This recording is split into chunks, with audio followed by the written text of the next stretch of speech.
what is the title of today's stream?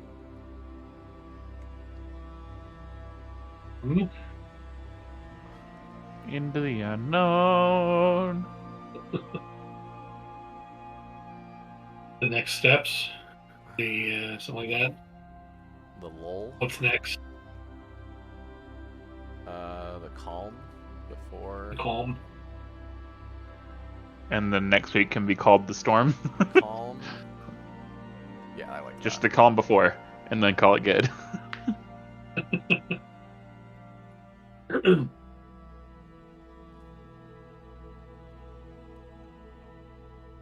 Did we finish on a long rest last week? I don't quite remember. I believe we did, because we leveled Yeah. up.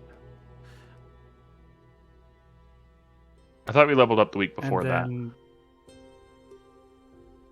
No, last session we had just woken up, so... Well, and we had started working on the golden vein because Yeah. So, like, There's we went the to gold for bed, magic you went to item. the, statue. We're live.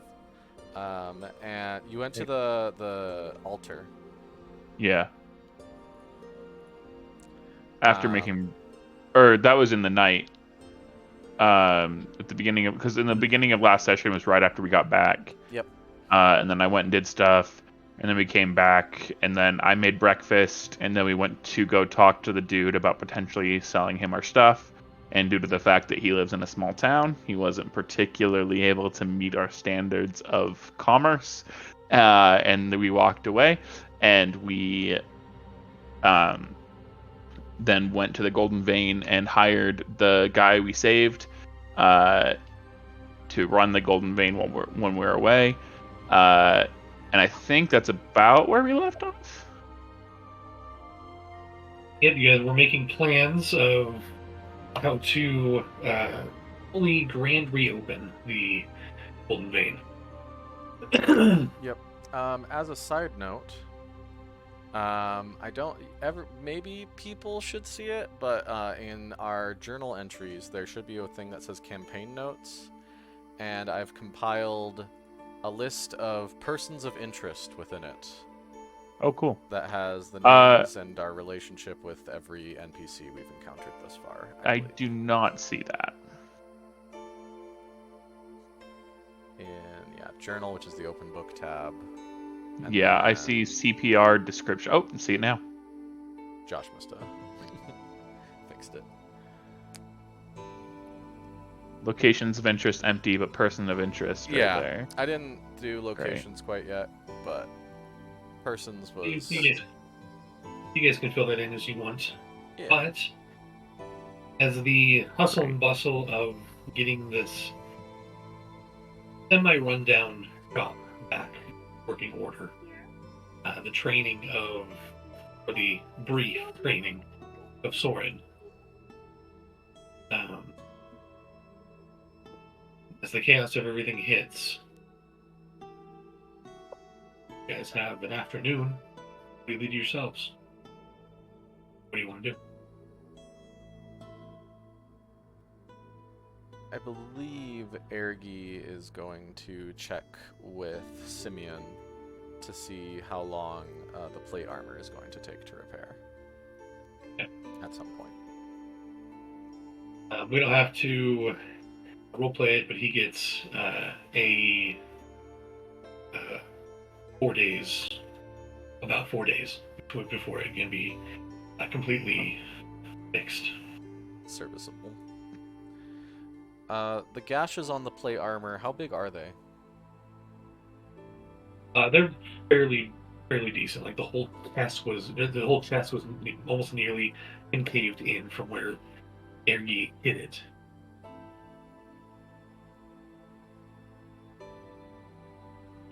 So you would say they are larger than... They're 1 larger foot. than a foot by foot by foot. Oh, well, whatever. Alright. You know where I'm leading these questions. Alright. I absolutely do, yes. Okay. Sounds good.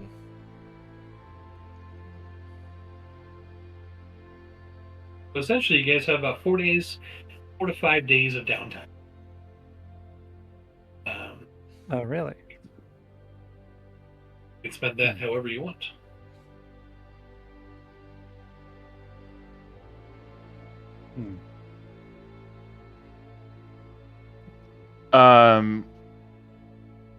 Wow.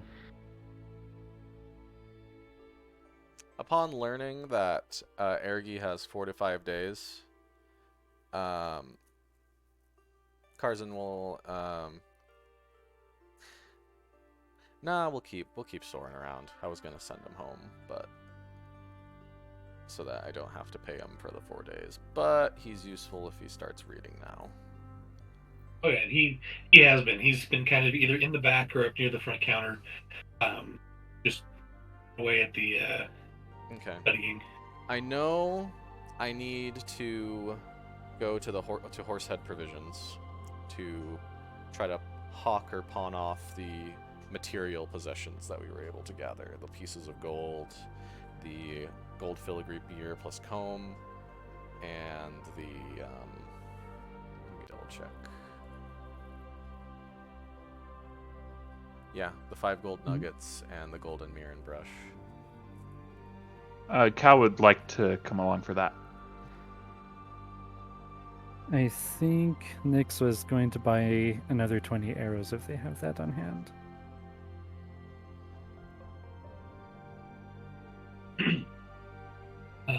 You guys can hear me, right? Yep. Yeah. Yes. Sorry.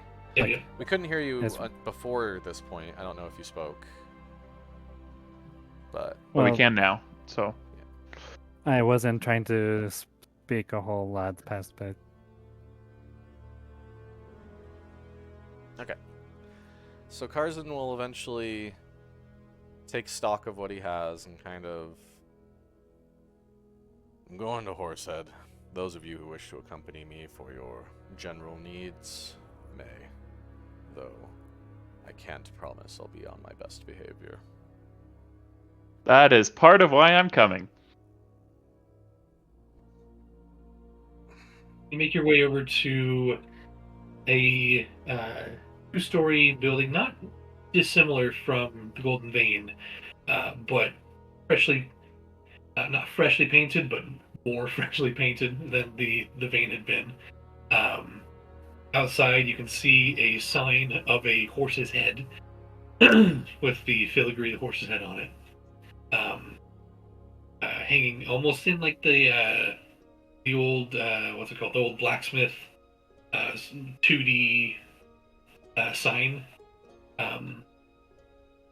Every once in a while, one or two people come in and out. As you go in, you see a very well-stocked trading hall, basically.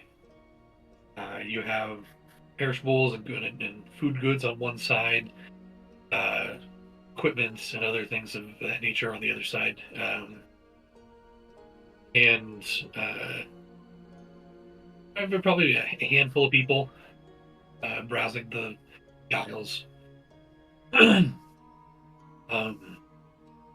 And standing in the back corner and at the counter with the register, you see the smiling faces of, my brain needs to now work, Hal and Xanthos, the proprietors of the Horsehead. Now, I know I never asked you this before, and that's probably on me, but Karzan has had interactions with these guys and knows their general demeanor, I guess, and their relationship with each other. Could we get a brief overview of that? So you know they're good friends who've gone into business together. Hal and Xanthos, both human. Xanthos is a bit older, or in his 60s, kind of balding head, kind of has the cul-de-sac going on. Very friendly demeanor. He's got the crow's feet at his eyes where he's been smiling a lot. Hal is a bit more on the serious side, but is also very friendly when spoken to. I will say, Karzan, every interaction you've had with them has been nothing but cordial and nice. Whether you've reciprocated that or not is up to you. but they've been very friendly, very, very nice. They've even, I mean, yeah. There we go. That's all I need to hear. Yeah. I would like how- to, as we walk in, do an insight check on them. Sure. As they see Carson in particular. I will say you don't even have to roll unless you want to know something very specific, because they both, as they both stop what they're doing, look up, and look very confused as to why Carson is entering the horse right now. This may Friendly be confused or like concerned? like pleasantly confused. Yes. Okay. It's not aggressive in any way. Cool. Carson, I'm this still is gonna probably... roll just because. Does a 17 show me any deeper emotions? 17.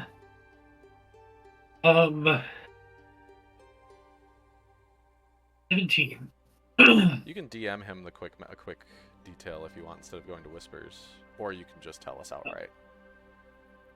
Oh, I'll tell you. That's fine. Hal, the one sitting in the corner, Hal, is surprised, confused, and you read all of these emotions on his face, and a little more on the curious side.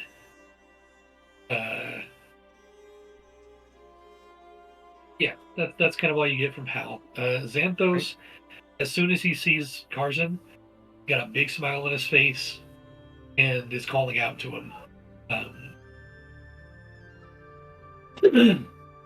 Gosh dang, I'm sorry, my...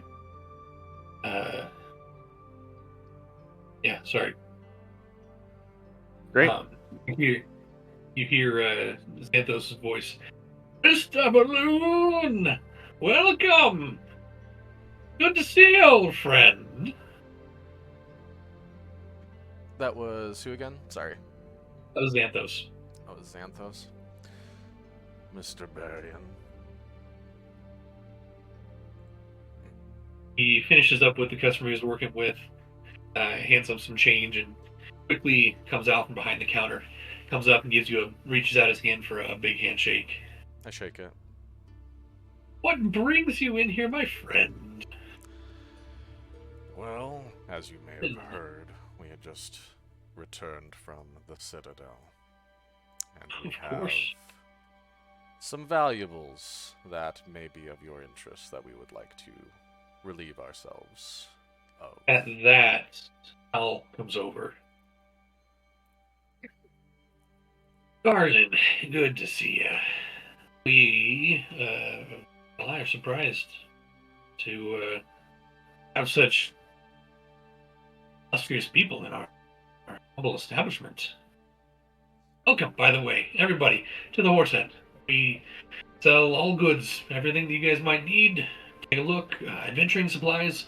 And he specifically points to one area of the store that seems to be like stocked, but nobody's touching.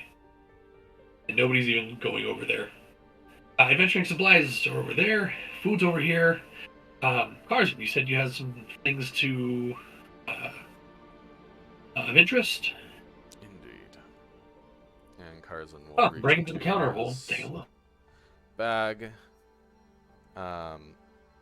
If I may, Carson, I would love to show off the items that we managed to acquire as we discuss the possibility of their purchase. Very well. Carson looks at you a little confused. But Nyx will quietly excuse himself to go find more arrows to buy. Yeah. Well, absolutely. Please come to the counter. We'll take a look. As he starts walking to the counter, he puts his arm around you, Cal. Hey, my name's Hal, by the way. I apologize. I'm not good with introductions for the most part. Well, Hal, my name is Cal. It's a pleasure to meet you. I like where this is going. Perfect, perfect. And he kind of sweeps you over to the counter. Gets behind it. What are we looking at here? Okay, so the things that we're wanting to sell are the things in the group inventory, right? Not all of them. The diamond we want to keep because it could Right. contribute to a resurrection spell and someday, maybe. Great. But the gold nuggets and the golden mirror and brush Well, Hal, that I've would appraised you? and let you know the price of my appraisal. Yeah. Would you say that you are one who likes to build up to excitement, or would you say that you prefer to be blown off your feet to begin with? Ooh. I'm a man of. I'm a man who enjoys surprises. So I'll leave that up to you. All right, my friend. I'm gonna pull out one of the golden nuggets. Okay. Kind of let it glimmer, but kind of keep it concealed. And say, we have found something of absolute purity. An object worth literally its own weight in gold. With a little chuckle, Cal will flourish it and say, and just show off one of those nuggets. While And Cal is say- doing this, Tarzan, right next to their merchant scale, will pull out of his large bag his own merchant scale and place it right next to it. That's fair. And then I will hold out the nugget toward him. Oh, let's see here. He pulls out jeweler's. What are they called? The jeweler's eye. Jeweler's loop. Jeweler's loop. Thank you. And he starts looking at it. Well, yeah, that's. Now, hang on. This looks like it was mined here. On the mountain. Correct? Where the heck did you find these? These are. Well, we did just spend some time in the Citadel. Fair. Yeah. Well, fun. And gold for gold, right? I would say that's a fair trade. How much would you value it for? Oh, let's see here. And he goes over to his scale and sets it on there and starts putting weights on the other side. I'd say you got a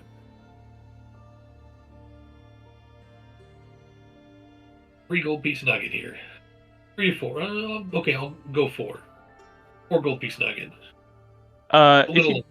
If you don't mind, just to make sure that we're all on the same page, I know my friend Carson here is one who likes to be a little bit cautious in his dealings, and so if you wouldn't mind utilizing his scale as well, so that we could all make sure we're on the same page. I trust you, but I want to make sure. I know Carson well enough. He looks at your scale, looks at his, and they're pretty identical in design and look. He goes, all right, fine. He hands the nugget off to you. Carson. Tarzan will immediately place it on the scale. His own scale. It should... Carson's very obsessive with the accuracy of his scale. He's not a swindler, he tries to be as fair as can be. So if their scale is as balanced as they can make it, Carson's is also as balanced as they can make it. So it very well may be identical in the weight. If it is the same. In the weight, it is, yes, it is identical. Great. Awesome. Well, since we can confidently say that we all know the exact weight of this object, I must say that your offer of 3 to 4 gold pieces does seem a tad low. My own estimation, and the estimation of my friend Carson here, says that it would probably be able to create a good 9 gold pieces on its own. Oh, create? No. He's, but be valued at a good 9 gold pieces. Sorry, my wording. That's fair. 9. May I make a persuasion check as I say that? I was just about to ask you for one, yes. And do I get the help action from Karzan due to his input on the I would topic? rather cast guidance on him, but Both. no. Well, I mean, I can't do both. I feel, but Guidance has a 1-minute duration.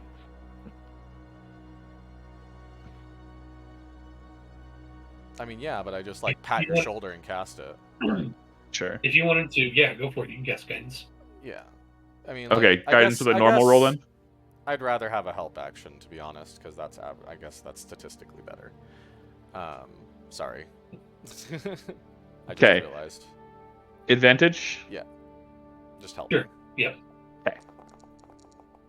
We will take a 23 on that. Oh wow.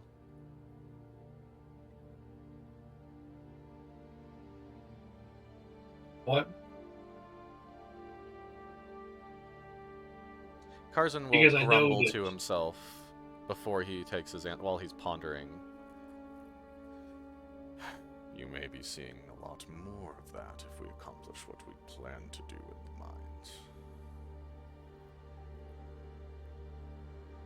mines. Tell you what, we'll go 8. And I know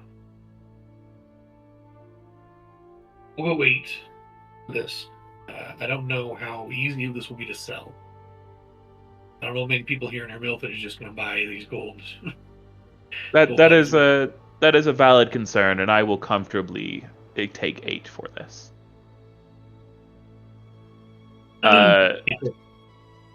Cool. So that exchange happens. Yep.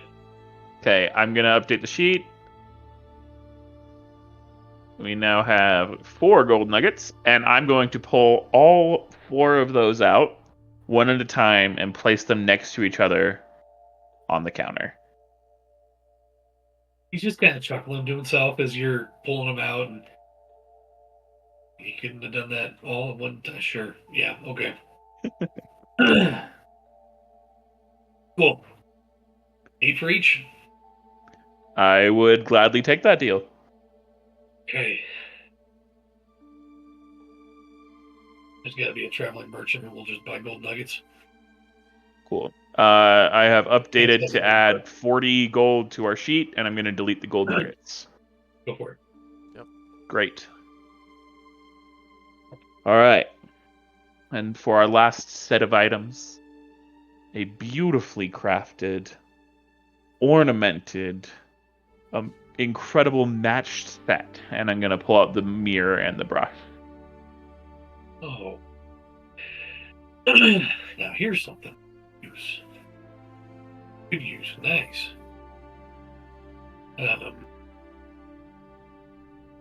Wow. He kind of picks it up and starts looking at it, looking at the back. That is incredibly fine work. Brush doesn't even look like it's been used. We found it in impeccable condition and ensured as well that we took impeccable care of it. Of course, of course. Very nice. This I'll be able to sell to actually a very specific merchant in mind for this. So perfect. What would your opening offer be?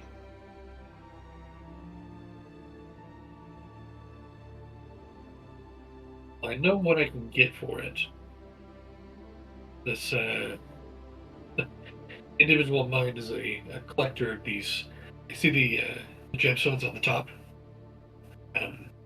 They are a weird mixture of ruby and sapphire that has only been found here in this mountain, as far as I know. And I have an individual who's a collector of those.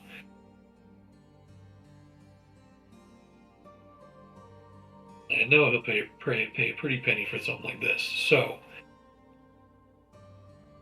and he looks over at Xanthos and nod to each other.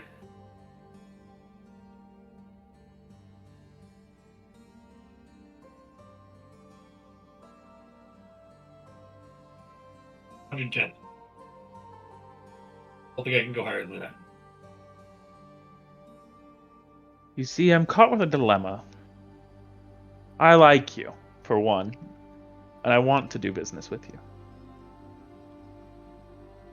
But for two, given the details that you just gave me yourself so freely, thank you, might I add, I now know the value of this mirror to be higher than that. Significantly higher. Here's the issue there. You may now know that it could be sold for higher. You don't know to who. That is Carson true, makes an but insight check. go for it. Go for it. How excited is he? Measured in gold.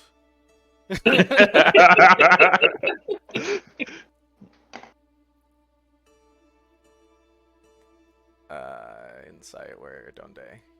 I love having insight. If I roll good, I do.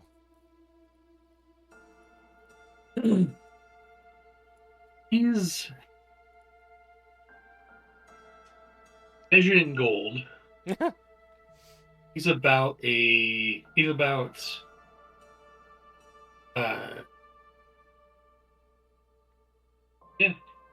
he's about 200 gold excited.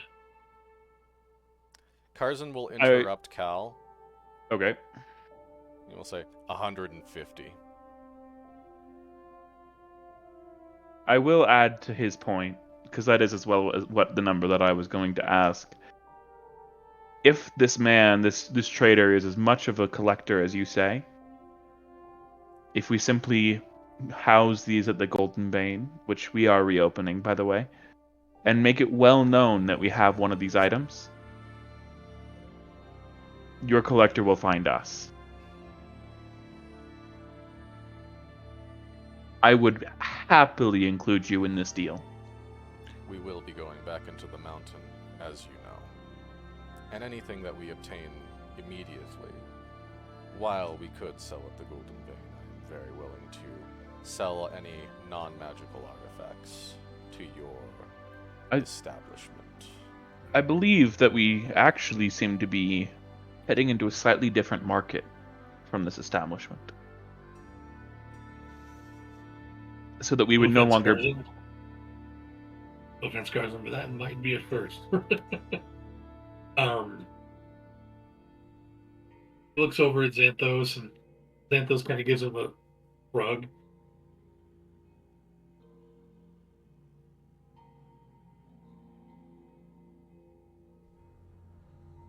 $140. I looked at Carson. I gotta make some profit on this, Carson.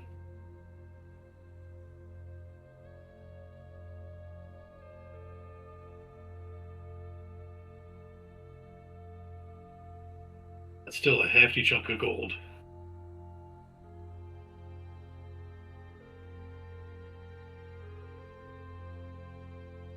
$142. 140, and whatever your buddy over there is buying is free. Deal.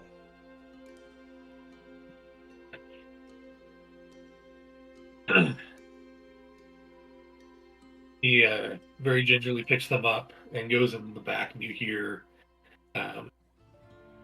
things being shifted around and moved. Xanthos comes over and pays 140. Then he waves over to you, Nix. He waves over to you, Nix, and goes, "Hey, those arrows, take them. You're good. They're yours." Oh, really? Thank you. Yeah. Hey, your buddy over here just made a good deal for you. Okay. Well, I'm gonna grab another water skin while I'm at it. Go ahead. That's all for you. Real quick, Josh, I'm gonna look through quote-unquote adventuring gear Sure. online, and like that would maybe be available, and I will ask you if something I see is available, like that I want. Sounds good. Do they have any? While you look at that, anyway, go ahead. I was just saying, while you're looking at that, I'm going to go help my wife get my kids down. Okay. Right back. Great. I feel like that went pretty well. Yeah. Carson would have liked to have the last offer, but whatever. He's not that prideful yet. I think my connection got kind of choppy for a moment there. Did you guys hear me say anything about the water skin or? Yeah, and Josh said you can take it. Okay. Let's see. Right. Core supplements, please. There we go. Let's see. What could be useful? Gonna just scroll through. I don't believe they'd have Alchemist's Fire. Probably not. No. As fun as that would be. Yeah. It's listed in adventuring gear as a type, but obviously, I mean, at the same time, it's also 50 gold, and I don't think I'd be willing to spend that Yeah. much. Let's see. Is there anything practical?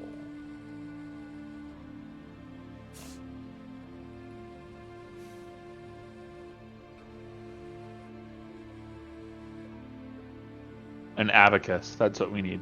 I already have an abacus. Oh, really? I magicked it into an existence because I wanted to give a calculator to Soren.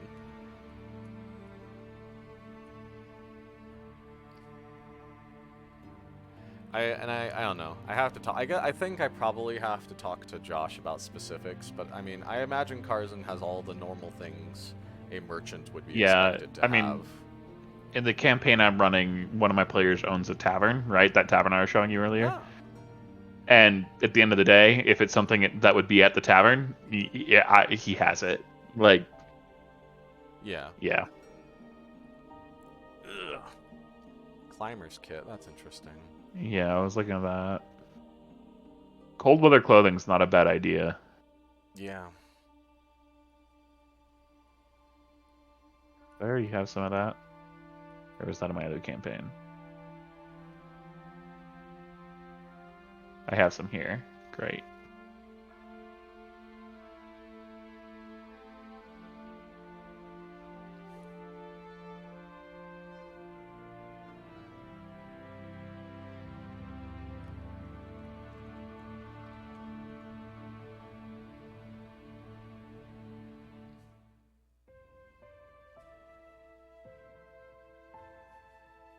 Hmm.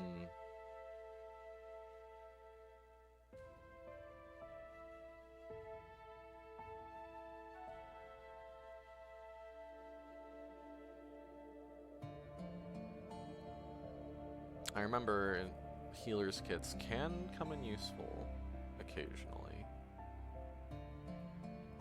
Is there an inventory list that you guys are looking at? Yeah, here, I'll send you, oh, that doesn't really help.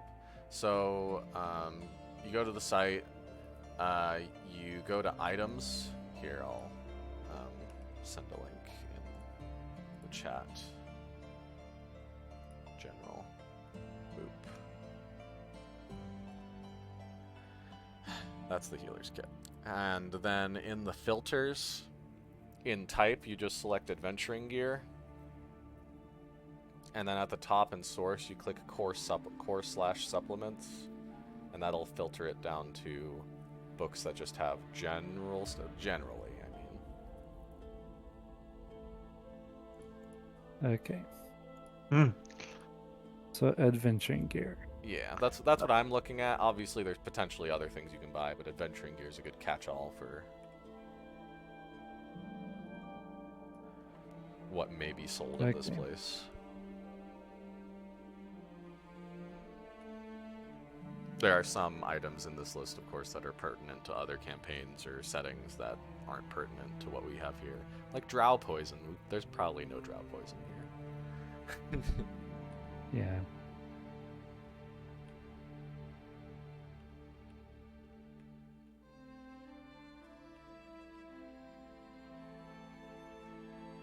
One of us has the ability to make fire at will, right?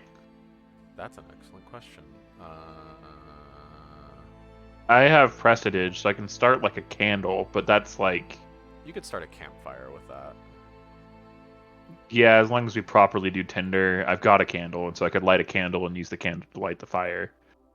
Yeah, So let me look at what I have real quick. I have Sacred Fire, but that's radiant damage. That's not real fire. yeah.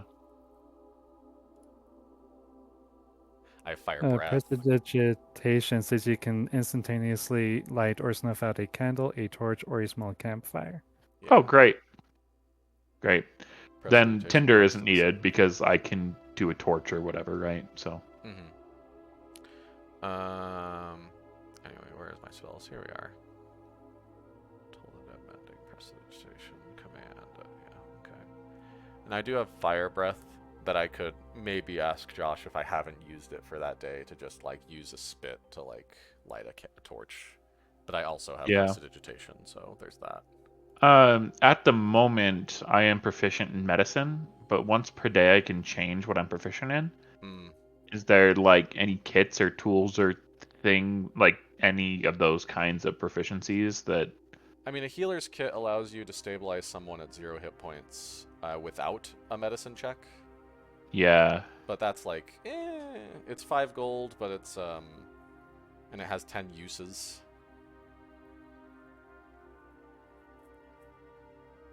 And so that would hypothetically, but I mean, that's up in the air. If having medicine as a check would even be good. Or if it would be good for other things. Right. Manacles. Huh. Not a bad idea, actually. I think Ergi said he had manacles. Let me check. I think he did. Inventory, javelin. You think he'll let me get a Topaz Annihilator? You can certainly try. I do not see manacles in his inventory list. Then we should buy some for sure.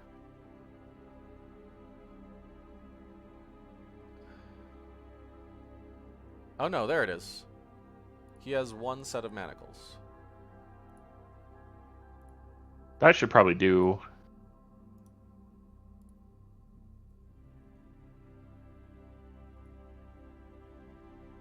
Although, weirdly, it is in here, but it doesn't have any details. I'm going to delete it and re-import it.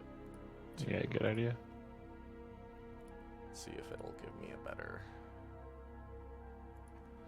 mana colts. There we are.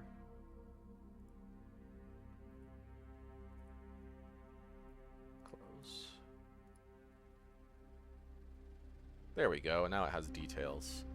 Metal strengths can bind a small or medium creature. Escaping these manacles requires a successful DC 20 dexterity check. Breaking them requires a successful DC 20 strength check. Each set of manacles comes with 1 key. Without the key, a creature proficient with thieves' tools can pick the manacles lock in with a successful DC 15 check. Manacles have 15 hit points.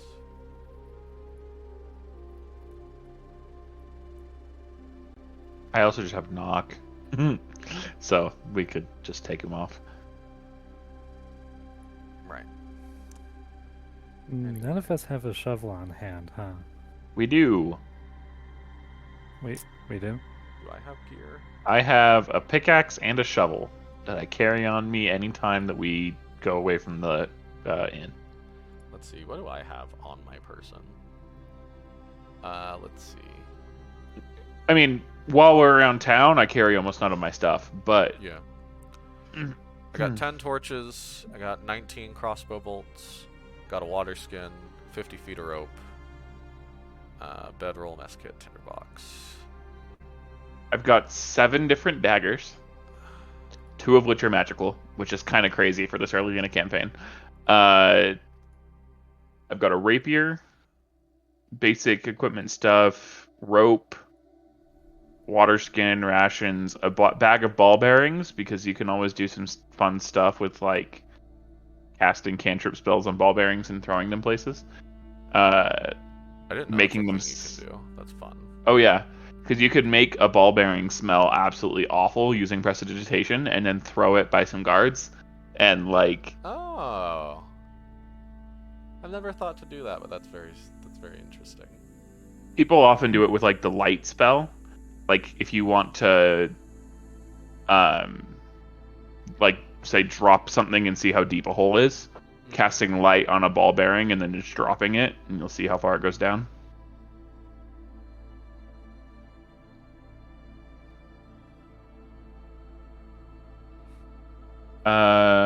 Bunch of musical instruments, cartographer tools, cook utensils, disguise kit, tent, a bunch of books, crowbar, chalk, miner's pick, cold clothing.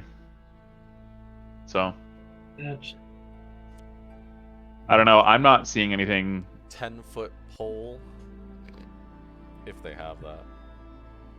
I was thinking maybe since I have 50 foot of rope, grab a grappling hook. Just, I don't know if it would be useful, but Here's the thing: have you ever seen the portable ram, or read the I've description? I haven't in a long time, but I don't know if they would have it. That's a good question. Yeah, that's a good point. You can use it to break down doors. When doing so, you gain a +4 bonus on the strength check. It is such a weird, esoteric item that it sounds like, huh. Yeah, but also I have knock. I mean, why knock when we can knock? Fair. Get a surprise round out of the pure shock value. For what it's worth, I don't think Cal can knock. I don't think he's physically capable. Right. all right. Sorry about that. Any luck? Do they have a signal whistle? Oh, I just saw that and was thinking of that. Yeah, they have a couple whistles. I have Prestidige, which can make a sound that sounds like a whistle, so I don't need one, but I don't think it'd be bad to have a couple scattered through the party besides me. I do have one myself. I also have prestidigitation. You get one for Ergi. It's just 5 copper. Great, yeah. Um, And then how about a grappling hook? Yeah, they have grappling hooks, definitely. Cool. Probably wouldn't hurt to have a second shovel on hand anyway. Sure, yeah. Alright. Cool. I'm gonna import a grappling hook. Am I cool to just remove 2 gold from the group inventory for that? Yeah.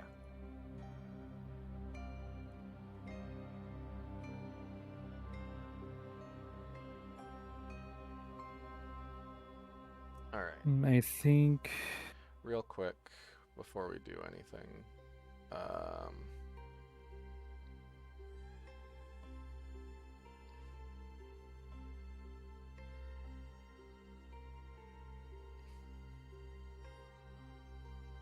I need to do math.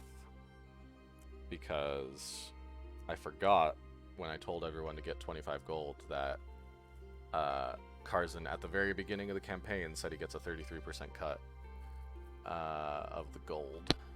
I did write that down, but also Cal wasn't going to mention it. No, Karzan remembers. I his player, forgot in the moment. Fortunately, I justified that by saying that there was 6 gold, or 3 gold, 46 silver, and 23 copper. So we'll say the 46 silver and 23 copper just goes to me, and we'll call that good for that first one.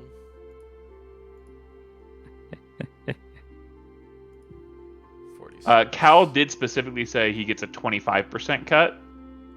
Yep. So I don't know how confusing that makes it, but extremely, It's not supposed to make it too extreme because Ergi didn't care, so I guess all of our percentages are coming off of Ergi.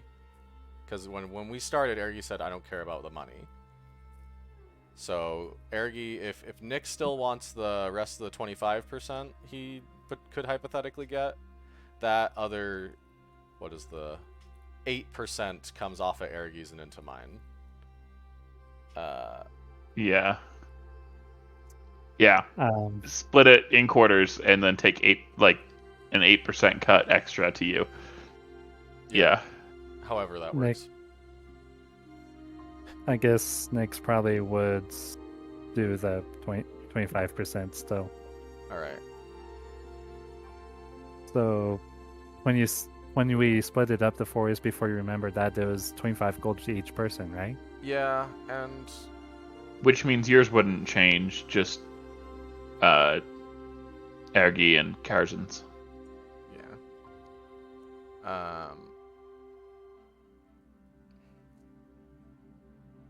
We'll take, I don't know. Yeah. We'll say 2 from Ergi right now. I'm not gonna do the exact math. I know Karzan would, but anyway, But who wants to do math when we're playing D&D? right? Me. Could we? Would it be all right if we split up that gold that we just got? Because Yeah. I have a bit of a debt to pay. Let me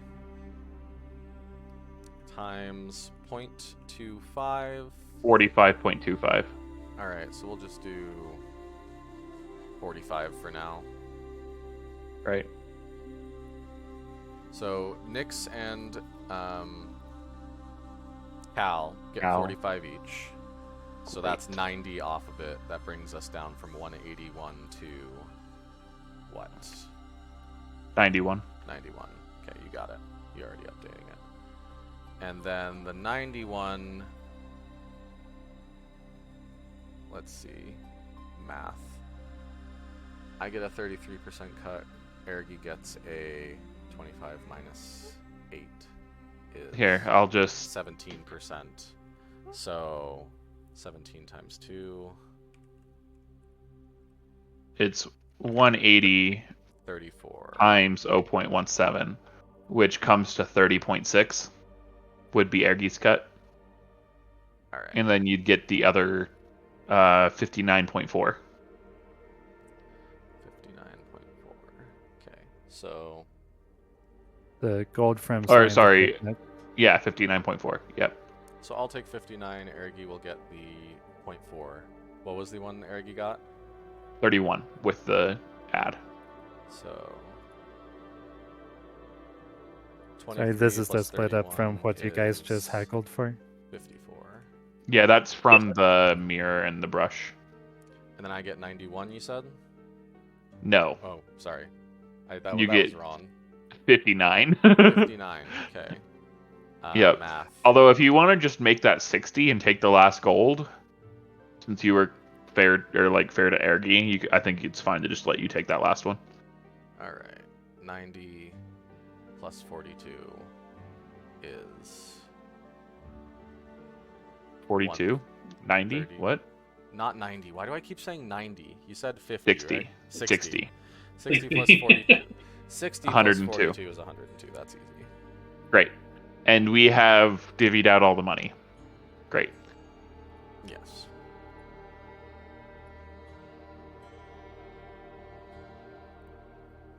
And you gave 31 to Ergi, right? I believe I did. Great. He was at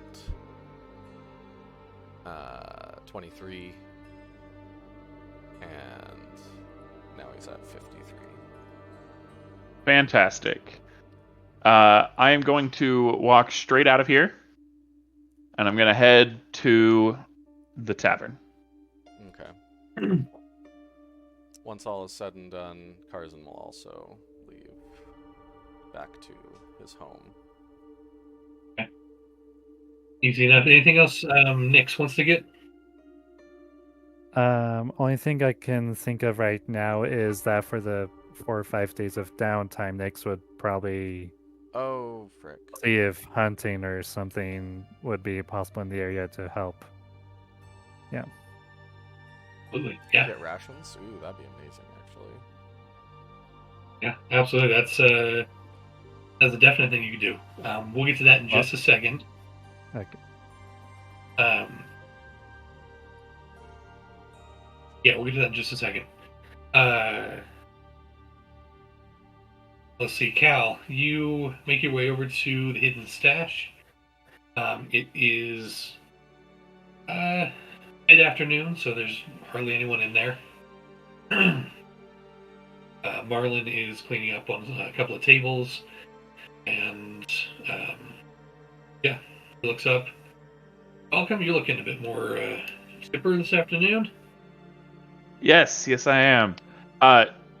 Meta question. I'm assuming that the money around here is built, like has holes through the middle of it, so you can make like ropes and like tie 10 gold pieces together to make a little bar. I have definitely thought about this. This is not something I'm coming in pulling on my butt. Yes. Great. I'm gonna walk up to Marlin, and I'm gonna pull out a bar of gold, 10 gold pieces, and slam it into his hand.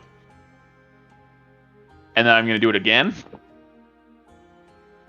And then I'm gonna do it again. The last one only has 9 on it.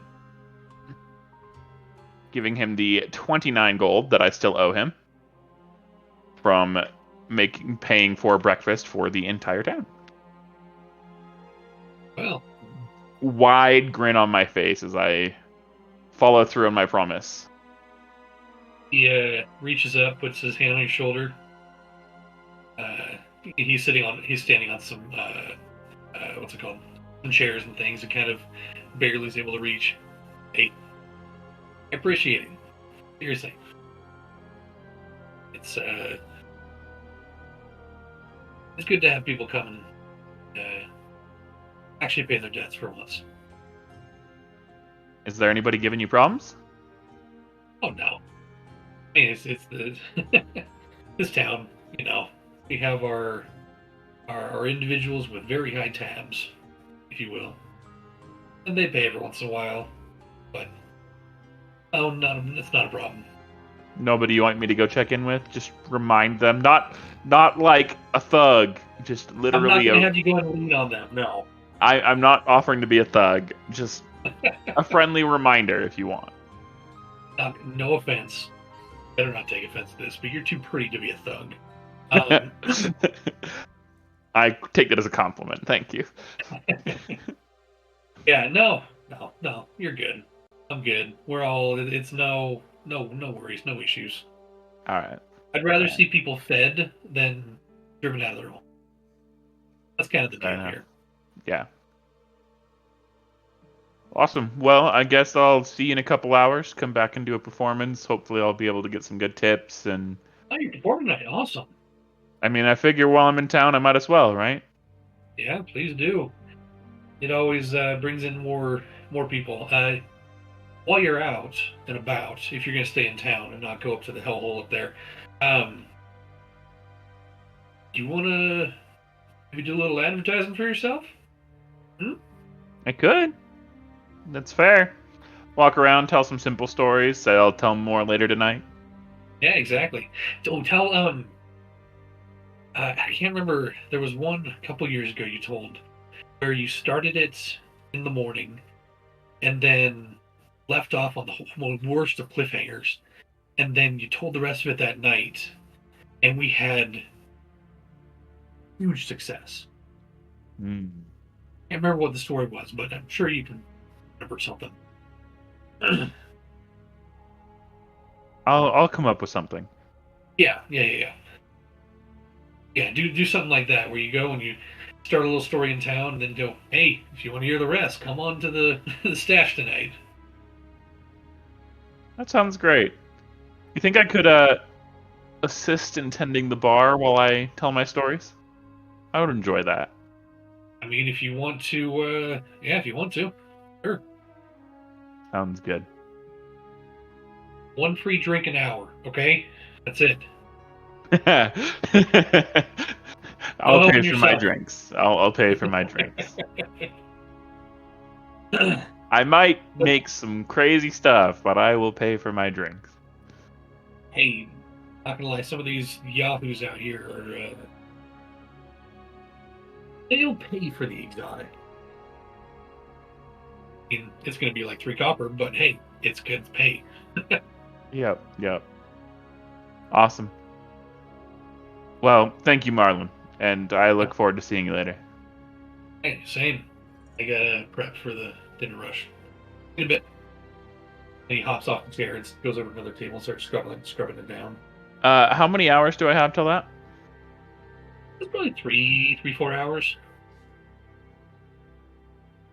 Maybe a little bit more, depending on. Any chance it's a little bit more? What are you looking to do? I can finish a long rest in 4 hours, and when I do so, I can change a proficiency of mine, and I want to change it to Cook's Tools.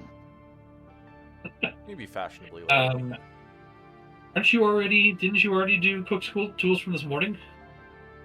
No, I actually could have. I don't think I changed it before we went into. I think you specifically did, or you said, or I might have possibly said you did. said it, but I didn't change my sheet. But I would gladly change medicine to be a Yeah, go for not it. proficient. You're good to And great, then I will just go start advertising myself. go. Okay. Before I actually leave the horse head, regardless of whatever we just did price-wise, once my associates are gone and we've distributed the gold, I will go back and purchase 50 gold of ink, which is 5 bottles, 5 1-ounce bottles of ink, in preparation to make spell scrolls. You specifically need to spend that gold in order to make the scrolls? Yes. Okay. They're 25 gold each of ink to create. Technically, I have unlimited ink, but I don't think that the DM would allow that to work for that. If it's magical ink, I don't think it counts, but... Yeah. I would probably rule the same way if I was DMing, so that's fine. I'm going to step out for a minute while you do everybody else's little things for a minute. Carson, you've got your ink. What do you want to do for the rest of the day, or the rest of the the rest of the break? My brain just died. What it's called? Let's see.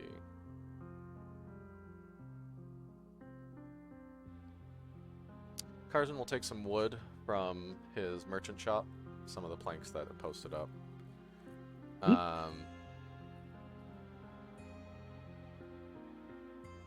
Well, and he'll go back to the Golden Vein. I imagine Ergi was probably still there with Sorin to just watch over him. Carson will take some leftover paint that he has and start painting property of onto a board with on his post, and then pause before he begins, and he'll put the paintbrush down, let it clean it off, and then he'll just go to the hidden stash to relax. Or actually, he'll first go to the Ferandris Shrine. Okay. And he will offer a quick prayer towards the goddess of wealth, merchants, if that's Joaquin in this setting, or whatever, if we want to retcon our gods, potentially, to your current setting. We'll keep the fate rune. Okay. The goddess of Joaquin, offer a quick prayer in thanks, and just meditate for a bit in the cold, and then once expecting it to be uneventful, he will leave.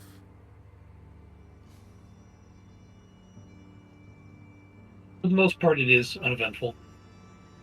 You sit, you offer your prayer, you meditate. You notice that there are some offerings at the shrine. Small packs of coppers, silver, and a single gold piece that is next to a set of names that has been carved into it from years ago.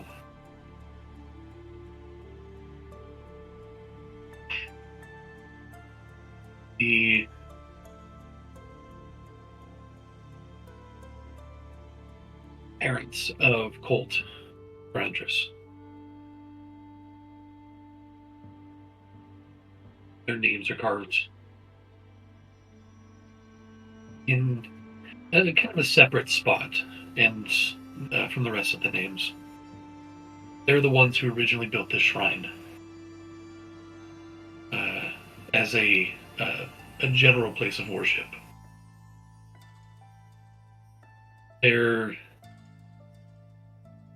There's a gold coin kind of leaning up against the wall. Close your eyes for a bit after staring at their names, the coin, the other icons, tokens around. Close your eyes. Wind blows quite a bit. You hear a soft clink of metal on stone. You open your eyes, and there's now a second gold piece sitting there.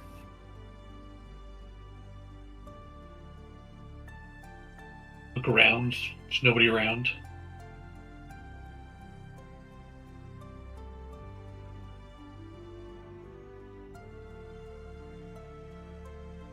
And that's all.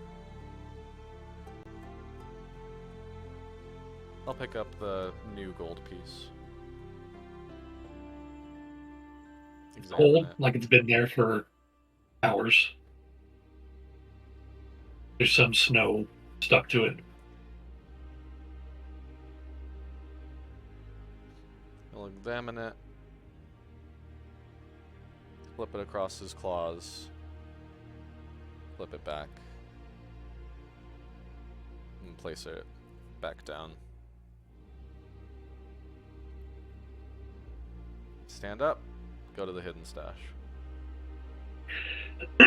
As you do, the snow starts to fall even heavier, and the wind starts to pick up as a storm comes in town.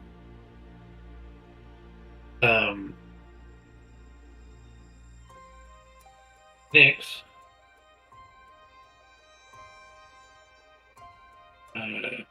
your idea of going hunting. What do you think? What are your thoughts? What are you planning on doing there? The main idea was, at the very least, trying to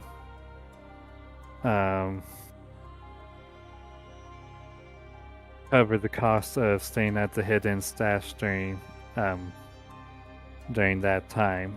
And if he's successful enough, he could make a bit of extra gold on the side, I suppose. Okay.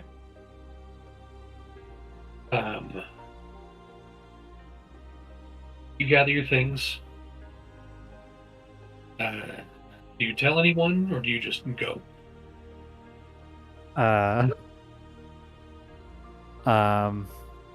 Nyx is going to let Marlin know, and also any of the others if he happens to pass I them would by imagine along the way. after a certain amount of time, Ergi would send Soren home, maybe with a book that Karzan gave him to continue reading if he so desires, and then go to the hidden stash himself. Probably right around there, you, Nyx, you're heading out of your rooms, and it's still pretty early. There's only like one or two people eating dinner, and you see Ergi walk in to the hidden stash. You let him know what you're doing. You tell Marlin. And Marlin looks outside and goes, "All right, careful in this weather. It can change pretty quickly. Just stick close to the mountain. Not as treacherous if you're kind of under its shadow. Don't go too far out from there. Sound good?" Sounds good. Thanks for the advice. Does Karzan see everybody here? Besides... Karzan will approach Nyx and Ergi before Nyx leaves. and say, if you're of the... Now that we are... And he, like, stumbles over his words for a bit and eventually says, now that we are business partners, if you would so desire to forego staying at here, though the accommodations are very nice, you may stay at the Golden Vein with me. I have a storage room that I can move things around in, and you can roll your bedrolls, and it's not glamorous, but it's free. So up to you. To Ergi and Nyx. I'll let Ergi decide eventually, but I feel like he might say yes. I don't know. I won't speak for Kyle, but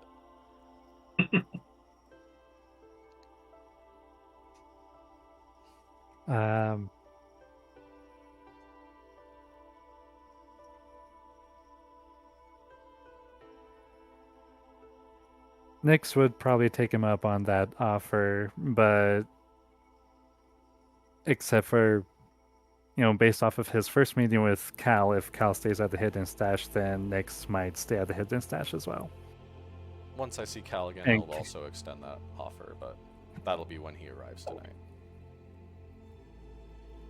All right, Nyx will think about it and let Karza know later. Don't want Cal wandering off after wolves or something.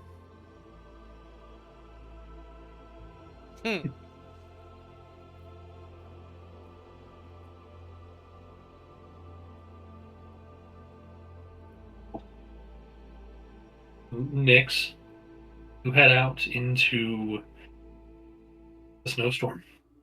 Go hunting.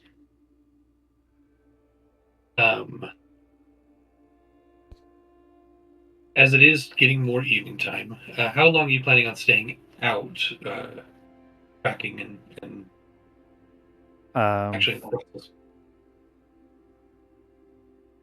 Let's see. The mountains are which side of town? Northeast? Mhm. Okay, so the sun wouldn't be blocked too soon. I think Nyx would try to stay out no longer than sunset because of the snow and the weather.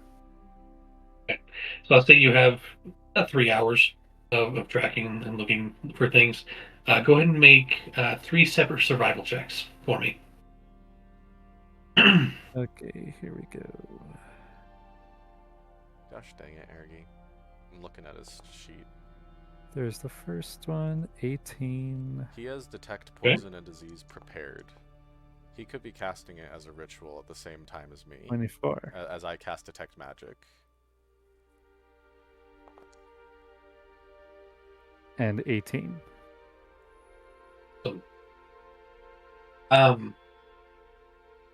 From your experience with hunting and being out in the wilderness, you know that the bigger game during a storm tend to hunker down and stay in one place, try to find shelter best they can. The thing you see most of are little, almost like bobcats and coyotes.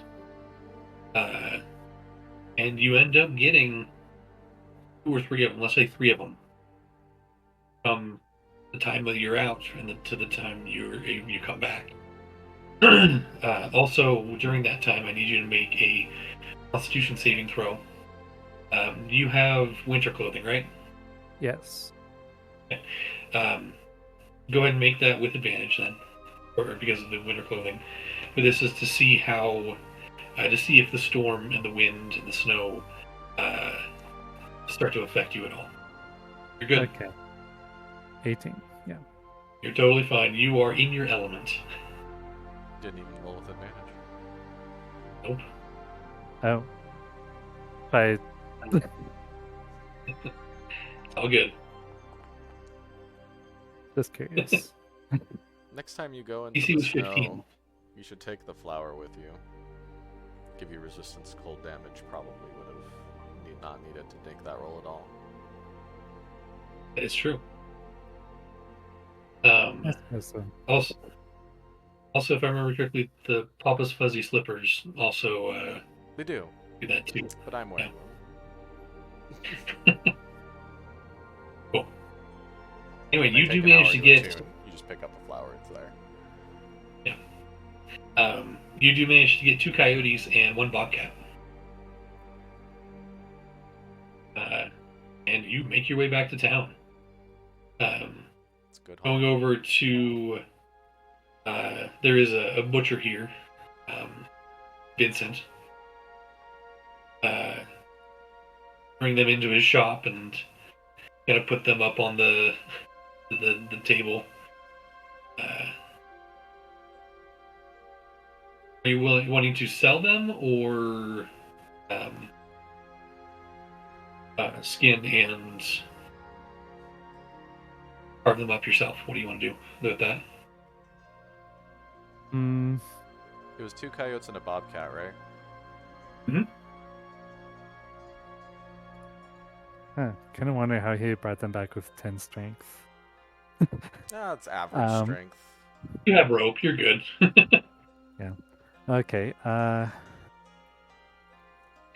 Bobcats aren't that big. Let's see. It's about sunset time right now. Mhm. Okay. I think.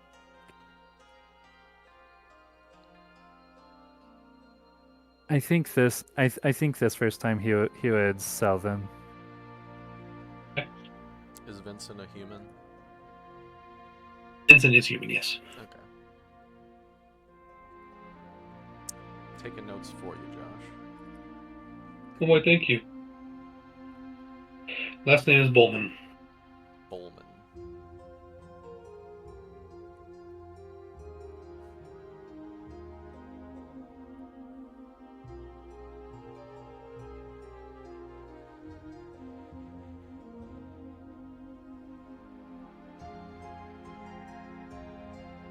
Cool. I think. Report. I think Nix would also mention that if he's able to find more during any of other parts of the downtime, he'll probably stay long enough to skin his hunt and stuff. Say that one more time. Sorry.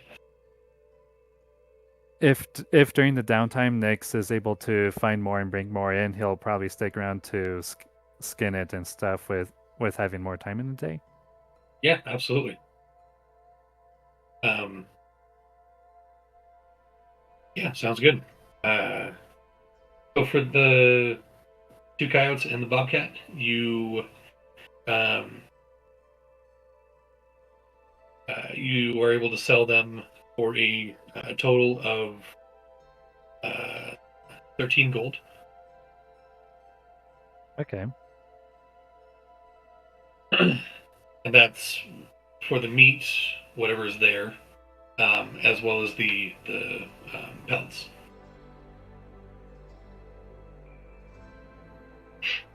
And Vincent, he's a bigger fellow, a big bushy beard, bald head, and he the entire time he's just flabbergasted that you went out in a snowstorm and still caught stuff.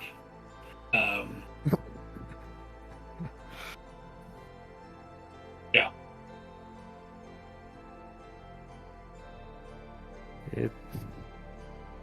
I know. I imagine that the town Nix grew up in wasn't all that different. Cool.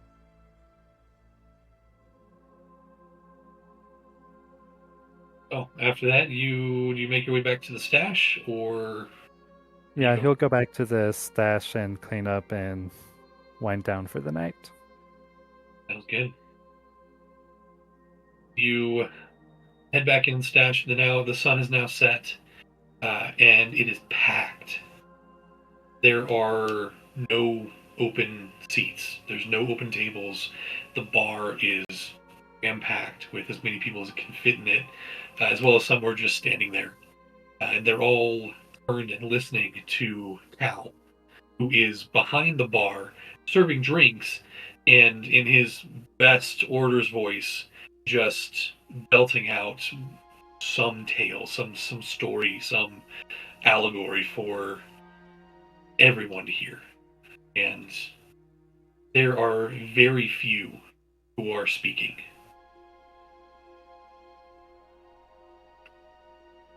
It's Interesting. kind of cool to see. To help Cal with, 1 second.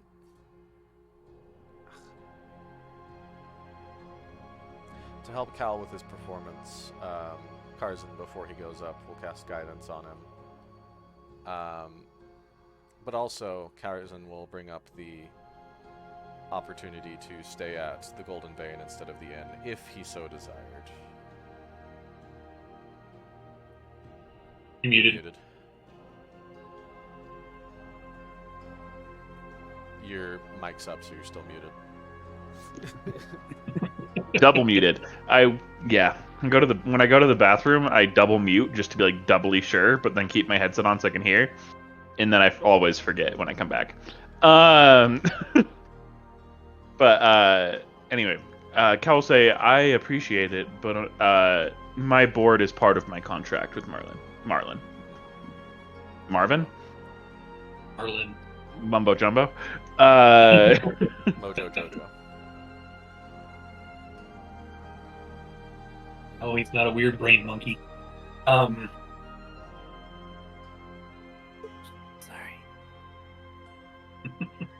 So Karzan will cast guidance, and because I literally haven't cast a single spell today, occasionally,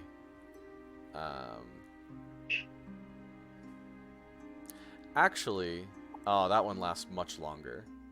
Instead, I'll cast Enhance Ability, Eagle Splendor, for charisma checks. Great. That lasts an hour. So speaking of your performance, please make a performance check with now advantage.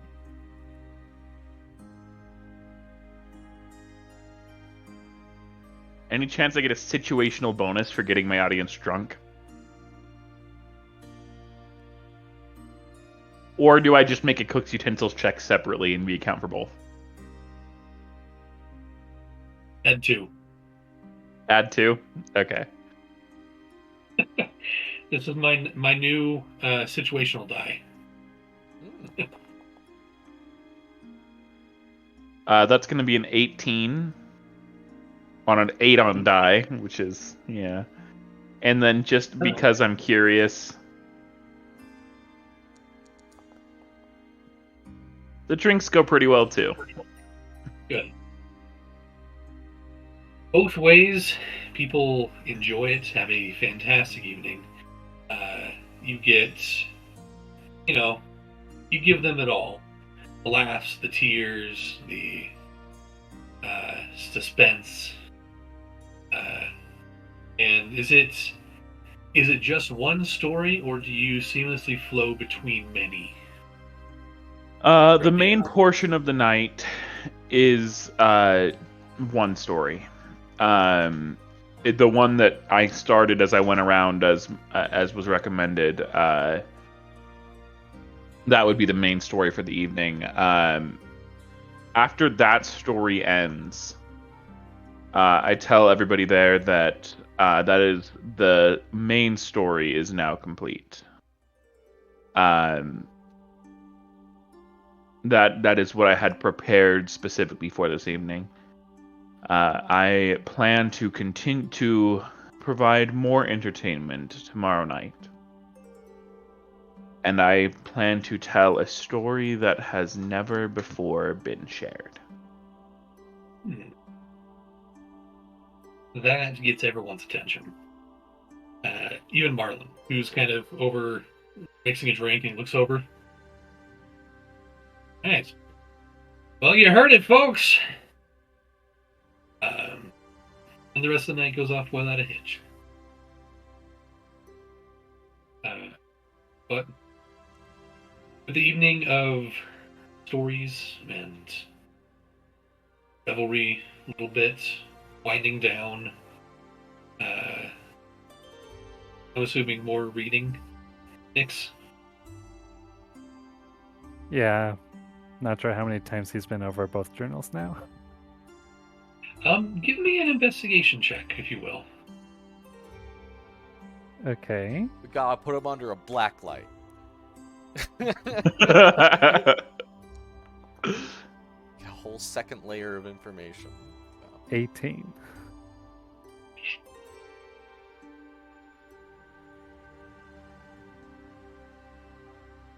It's weird. Throughout the journal itself, he has almost like two voices. One is his very robust and using flowery words and his almost cow-like performance of writing his story, especially in the second journal.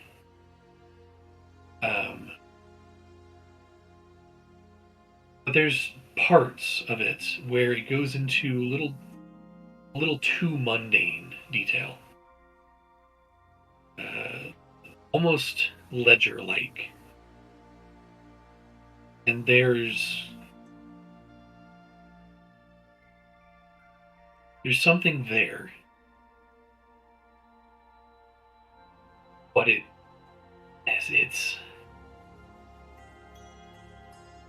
it's going to take some doing to figure it out.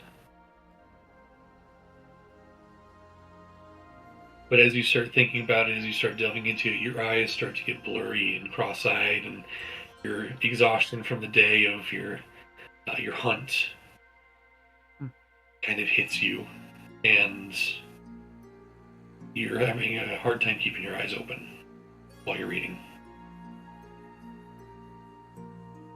Yep. Time to close them up and set them aside. That mystery, that itch that there's another layer, that there's something more. It follows you into your dreams,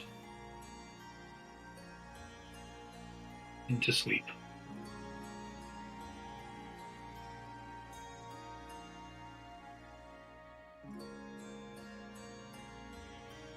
But the night progresses for all of you. Tarzan will You go to bed, find- but before he goes to bed, he will begin to read the 3 books that, actually, no. First, Tarzan will go up to the mountain with a sign. Go up to the citadel. The very front door. Not enter. It's a couple of hours walk, just so you know. Ah, frick. Never mind then. Couple hours walk, can't be bothered.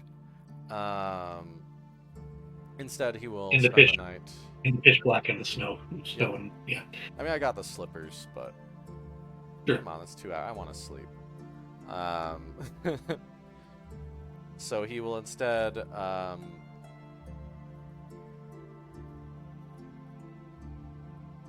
he will cast Borrowed Knowledge on himself to make himself proficient in painter's supplies while he paints private property on 2 signs. Okay. Property of, and then blank on some of them. Okay. And then he'll read the 3 books on geology in the area that he swiped from the Citadel. He will Okay. begin to sit down and begin to read the most interesting one. Which may not be interesting, but it is something to read before he goes to bed.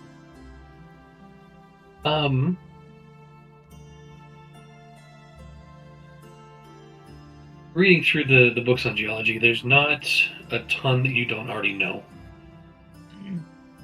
You know that this mountain held veins of various ores, both precious metals and useful metals, iron, copper, gold, all of it, as well as a surprisingly robust amount of gemstone deposits.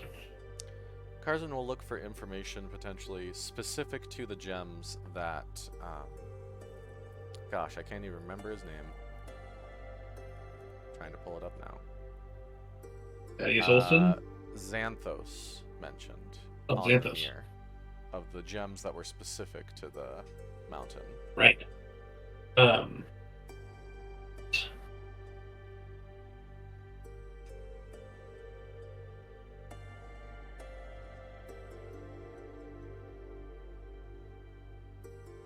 Karzan will take note of percentages, estimated percentage of gems as well in the mountain.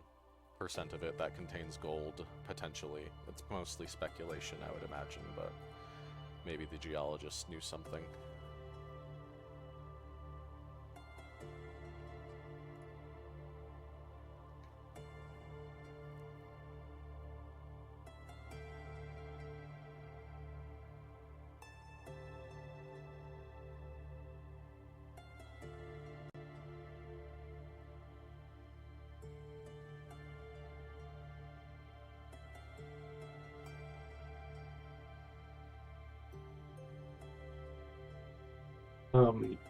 So the only thing you can find in the books about a gem that's that mixture is a gem called State. What? Luna State. Lunastite. And it does seem to be unique to this area, according to the books that you have. Lunestite.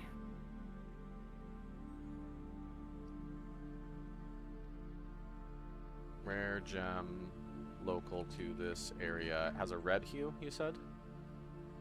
It's kind of a swirled red and blue, but not like mixed into purple quite yet. Is that similar to the gemstones that were on top of the mirror? Yes.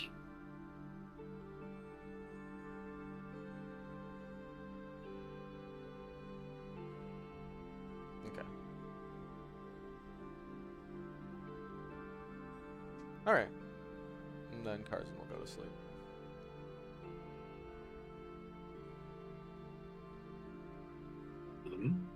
Okay. Morning comes.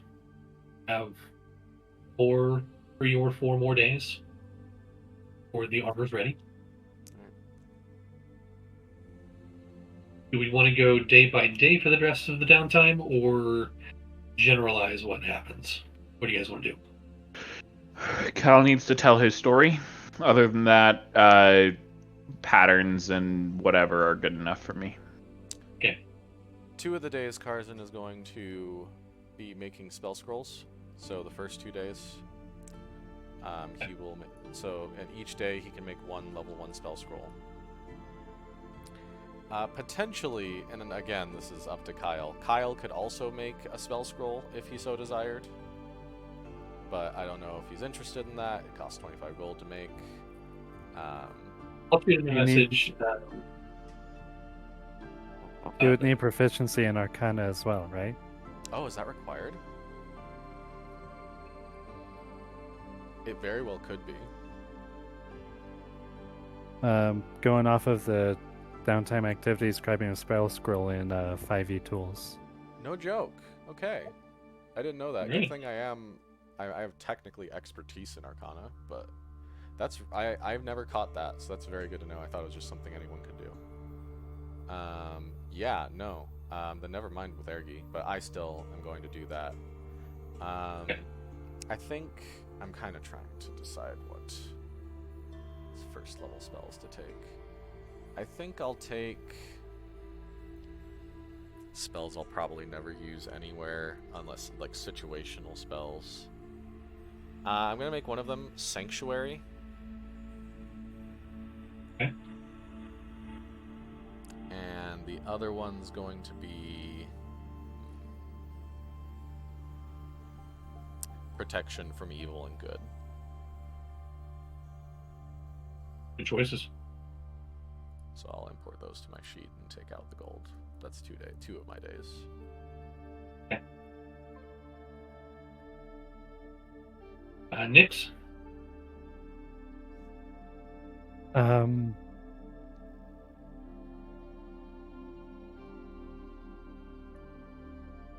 What does it take for making a spell scroll anyway, besides the 25 gold? Is that just it, or It's 25 gold Or and do you 25 need- gold. and Okay. paper technically, and then proficiency in Arcana. Hmm.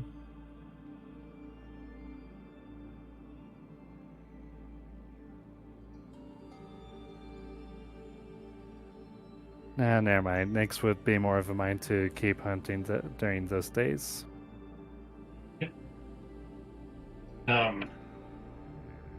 Just for the heck of it, go ahead and make a survival check with advantage. Okay. In addition, if it's cold or the storm is still going, Karzan will tell Nyx to take the flower if it's a storm brewing. The storm has subsided throughout the night. So it's actually, when you wake up, it's cold, but it's a very nice and clear morning. Okay. And with a 19, I'll say over the next. Do you want to do that every day for the downtime, or just the first day or two? What do you want to do?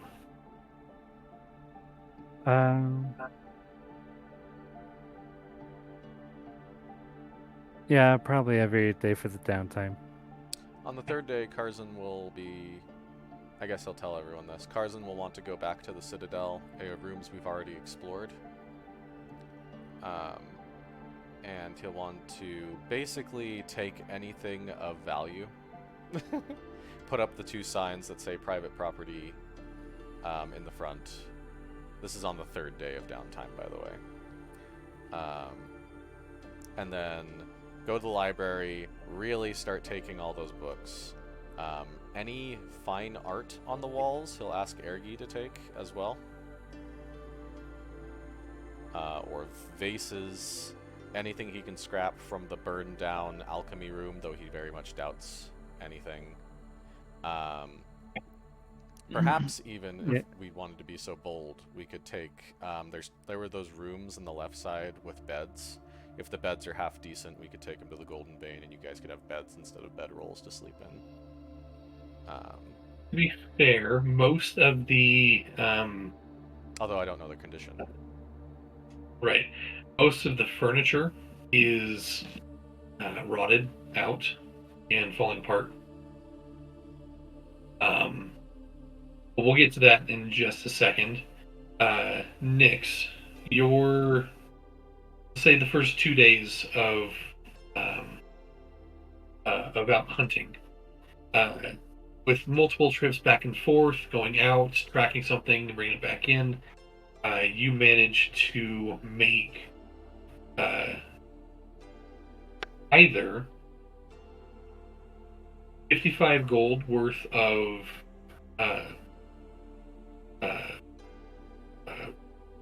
well, my brain just totally died. And fur.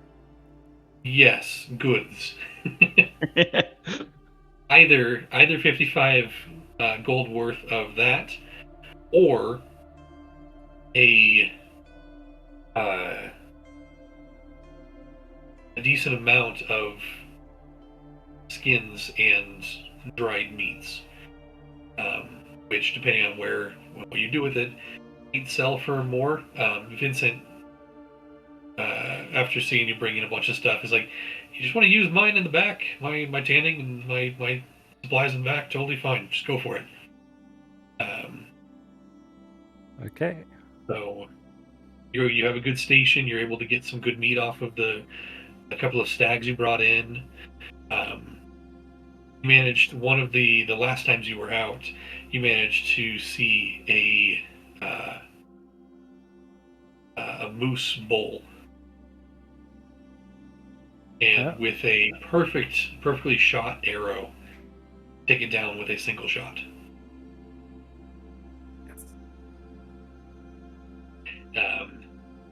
But I'll say you'll, out of everything you bring in for those 2 days of the hard work and everything, if you want to dry the meat and tan the leather, or just have the pelts, I'll say you can get enough pelts to sell to like the horse head, or just kind of giving you some options here. Enough pelts to sell for the horse head for probably 45 gold. And then the dried meat, enough for like 3 or 4 weeks worth of rations.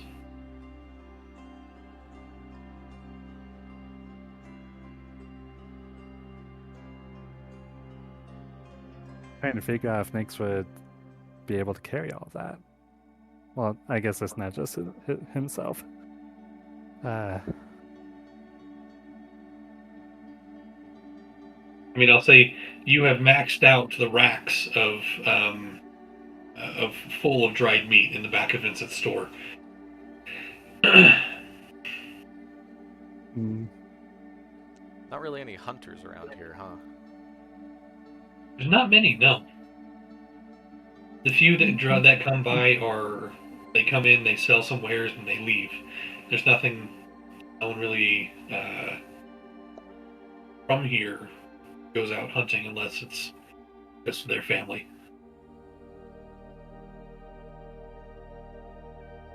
Okay, the 3 or 4 weeks worth of rations, is that for like one person? Yes, yeah. Okay. So a week is 7 days. What's the weight on that in the... So with all of you, it would be about a week's worth of dried meat rations. Right. For your entire trip. So that would be 28 days, 28 like quantity of rations, which I believe is 56 pounds, if I remember right, or something like that. Just check the weight. Yeah, each one is 2 pounds. Yeah. So 14 pounds more per person. Yeah, I think Nix will take the dried meat rations, and then you said the pelts, if Nix takes them, is what he could sell to the horse head? Hmm? Okay. Yeah, I think Nix will do that. Cool. Go ahead and add 45 gold to your coin pouch, and they now have a decent amount of pelts, like four deer plus the moose. A lot. Yeah.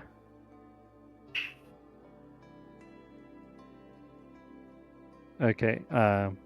Yeah, he'll take the rations back to the Golden Vein for leaving there as they get done, so that we can divvy them out next time we head out. Perfect. Awesome. When it comes to the story that has never been told, that night comes, and the people back in. Everybody's there. You see Simeon sitting in the back corner with a big old mug and a plate full of food. Everyone is waiting in anticipation. it even gets out to Xander. He shows up and sits over in the one of the tables with a couple of other people, and there's whispers, there's dissipation. How do you enter the room?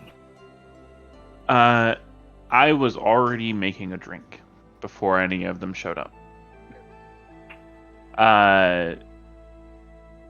They come in, and I silently wait for the room to be properly full. And I tell a story Before that you has hop never up, been told. I will cast Yeah. guidance on you. Because I feel like you probably have the advantage in this situation already. It's true. I tell a story that has never been told, one that I've been working on for a while. It is not the story yet, but I don't tell anybody that before I start. Do I already have the advantage as well? Oh yeah, absolutely. Great. That will be a 25. Yeah. And just as a point of interest, the drinks are pretty good. Not amazing, but it doesn't matter. The story's there. I tell a unique story that has never been heard. One of a distant land near my homeland. Talking of a foreign nation, one that houses many of my friends. It's a story of a culture of elven make, led by a family of divine connection. The story doesn't talk about that family, though. It talks about a young woman, my own personal friend. That story takes a couple of hours to tell. And at the end of the story, I say, again, tomorrow night, I will tell a story that has never been told. My story. And then I'm going to vanish from the room. Okay. Teleporting, shrinking down, stealth, the whole. Yep.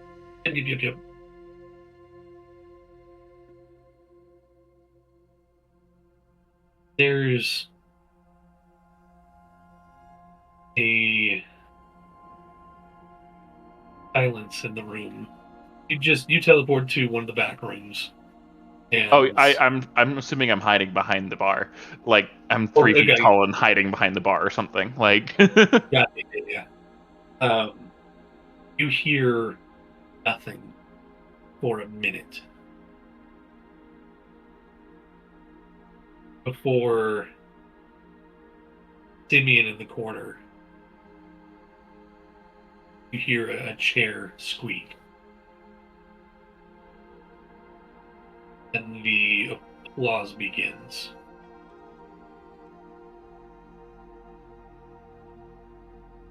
And it keeps going for a while.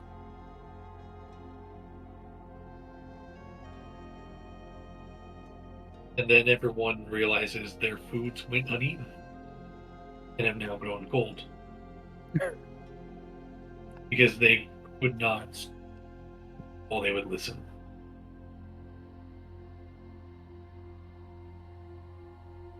But begrudgingly, everyone finishes their meal, and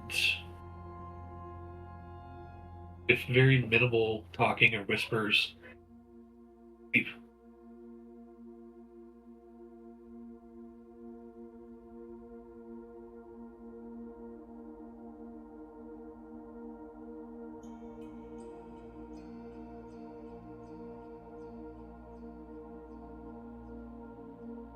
The next day comes.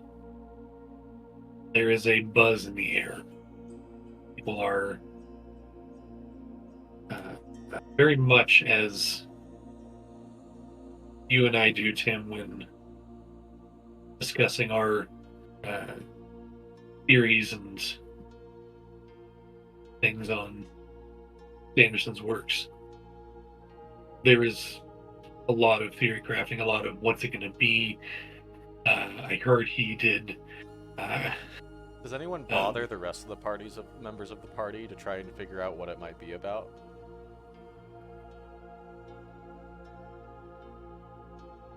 You know what? No. Because in your party, you have a relatively scary looking lion dude. You have Karzin, who is known to be Karzin. And you have Nyx, who probably would just vanish from sight if approached by 30, 40 people. And was out hunting and getting a moose. So, and was out hunting and getting a moose. Yeah, exactly. So no, you guys would not be approached because you guys don't seem, no offense, don't seem approachable. Very fair. Good. I'm assuming Cal got a lot of questions, but he didn't answer. Just said, come in here. Come in here. This is the second day of downtime, right? That was... This would be the end of the third day, I believe. When I go to give the actual story. Yeah. Oh, okay. So on the third day... Yours... So yeah. Wait. The first day you told the big story that didn't have an end. And then the second day, you told the story about your friend. Yeah. And now it's going to be the third day. Okay, so on the third day after Karzin... Okay, no. Because now this is technically the third day. I'm making my spell scroll. Never mind. Well, the fourth day you would go and do... You guys do go loot. Yeah. But on the third day... extra chairs are brought to the hidden stash, and the tables are arranged in such a way where it looks similar to like the old classrooms where you have like the row of table, the seats, the row of table, the seats, the row of table, the seats. It looks similar to that. Very strange for a tavern. On the way, real quick, on the way to the tavern, as Karzin's going there at the end of the day, he's made the spell scroll. He will stop in front of Horsehead Provisions, and out of a vague curiosity, he will, as today, he prepared Locate Object, and he will cast Locate Object targeting the mirror and brush that he sold to them. 1,000 feet, correct? Yep. Encompassing the entirety of Horsehead Provisions. Let me look. The details of the spell. If it doesn't encompass all of it, oh yeah, here I can read it to you real quick if you'd like. That's good. I got it right here. Okay.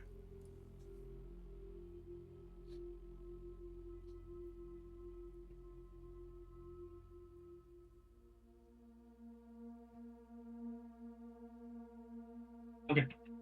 You do not sense it, and you do feel the entirety of Horsehead.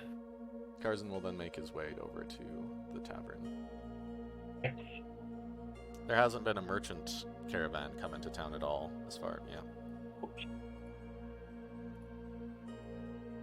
I think at some point Nyx would have stopped there as well to see if they had a book, because after sensing like the two voices in the journals, Nyx is probably going to start trying to write his own notes if he figures anything out.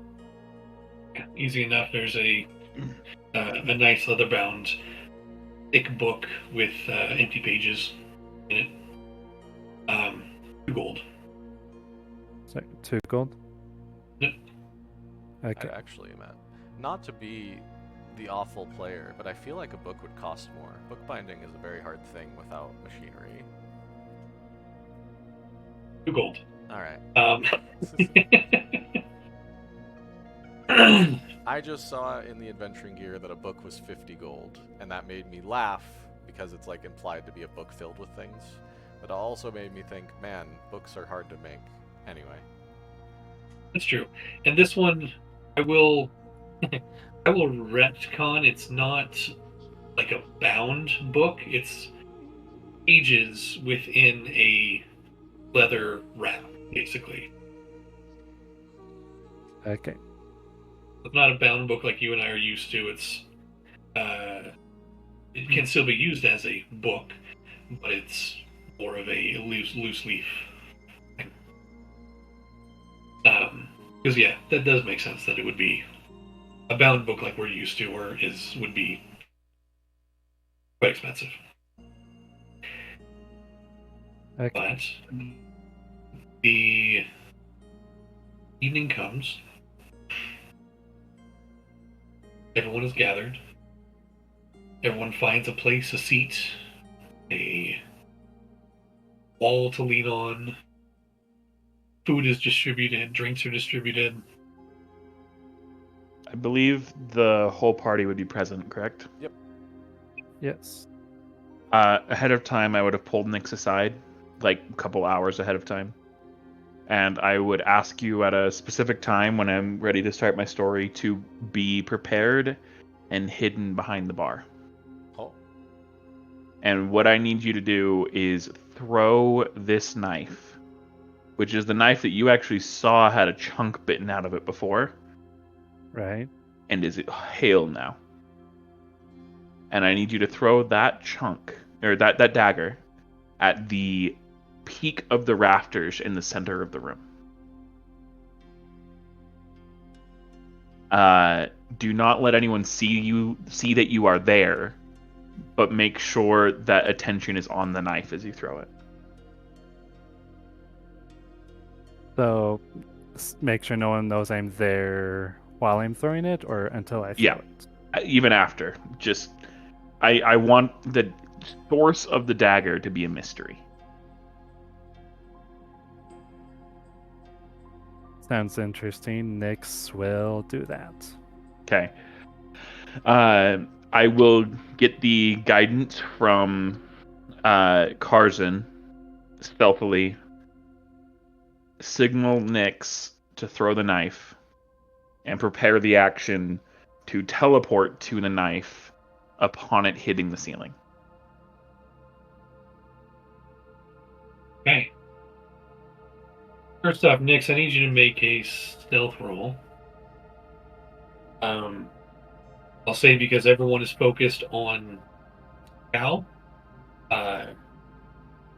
you will be making this with advantage. If Cal isn't concentrating on anything, you could cast invisibility on him. That's true. I don't know invisibility and have a scroll, but it's fine. Never mind then. He doesn't need it. He's basically invisible. Yeah. Expertise in stealth. Nice.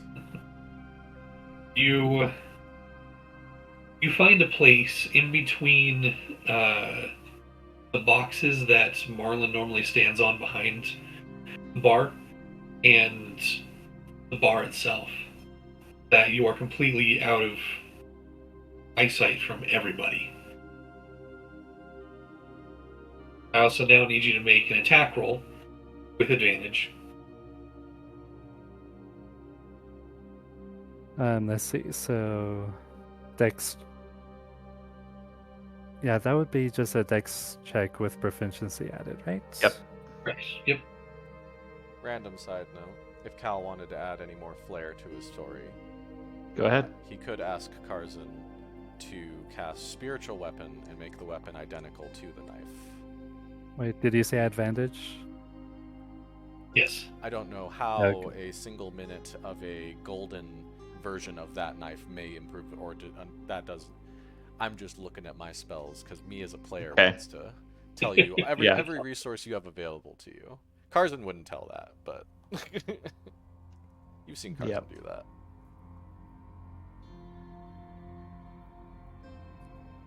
That's a 24 to hit, right? Oh yeah. Yep. Dead on target. 24 stealth. I am gonna have Karzan ready if I signal him to cast it. I'm not sure if I'm gonna use it yet. We'll see where I go. So. All right. So what does it look like, Cal, as you signal to Nyx? Nyx, with one fluid motion, fires this dagger end over end, gleaming in the light of the low hanging lanterns. May I take a little bit of, shall I say, liberty with action economy? Please. Okay. As the knife leaves Nyx's hands, 4 orbs of light emerge from the hilt and spiral around it as it hits the ceiling.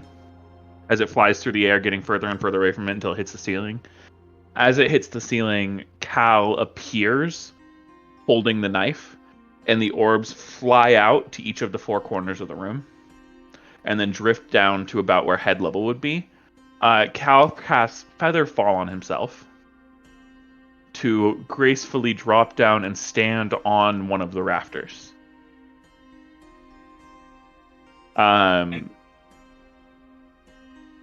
Prestidigitation is then used to snuff out all lights in the room that are not his own.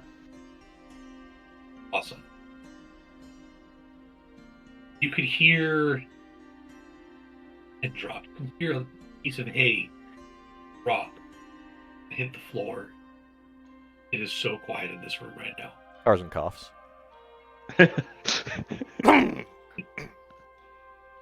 Cal, you... Oh, no, it doesn't work. Never mind.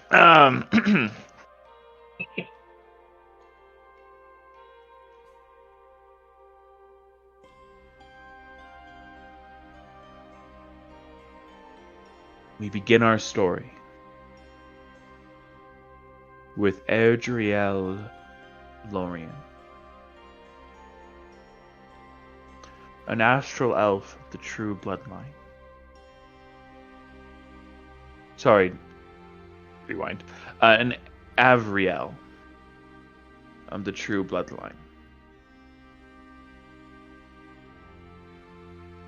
For those of you who are unfamiliar with the term, it is a race of winged high elves.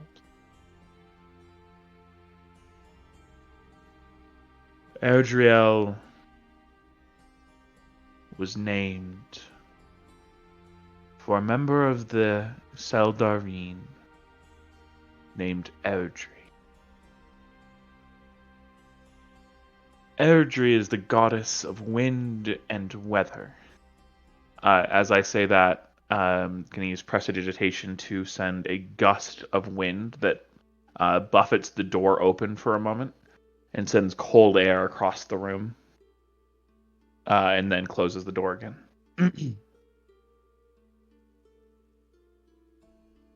Erdriel was heir to a kingdom far from here. The kingdom of which we spoke last night.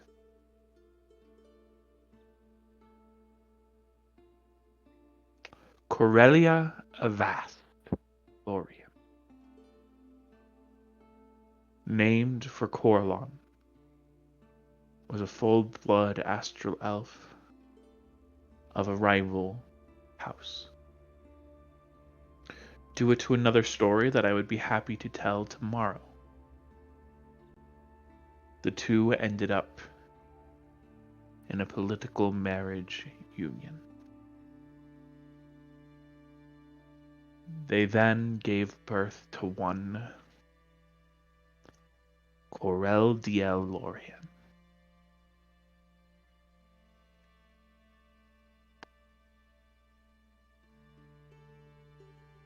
Corel Diel Lorien was raised from birth to be perfect. To be exactly what he was supposed to be. To be king of the elves. You see, the expectations were so great that the name itself, Corel Diel, means Elven Man of Corlon, the High Elf King deity.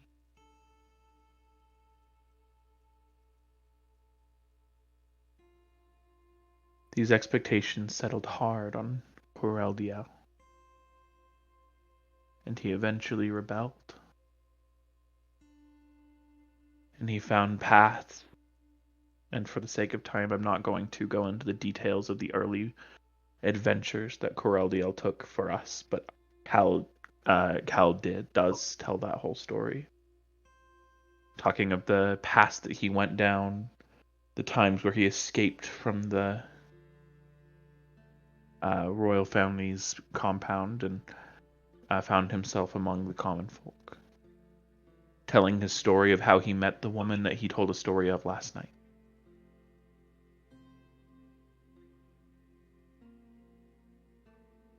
Coreldiel, after years of tasting freedom, petitioned his family to let him escape into the world,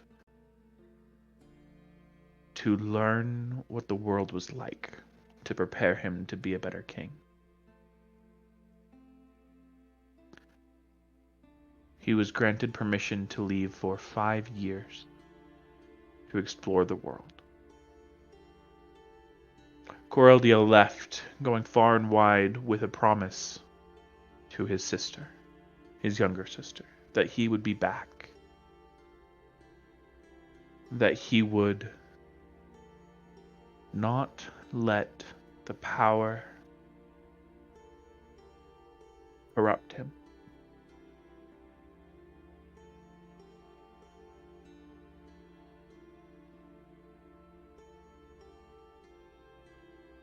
As Coreldiel explored and grew to know the world, he also grew to know himself. And he learned things about the world. He fought against corrupt kings, corrupt leaders, corrupt generals. He tells a couple of stories here where he aided in rebellions that resisted those who were oppressing others. Never directly, but just tipping scales here and there and telling the vital story to incite insurrection and just making sure that certain important artifacts were missing when the time came.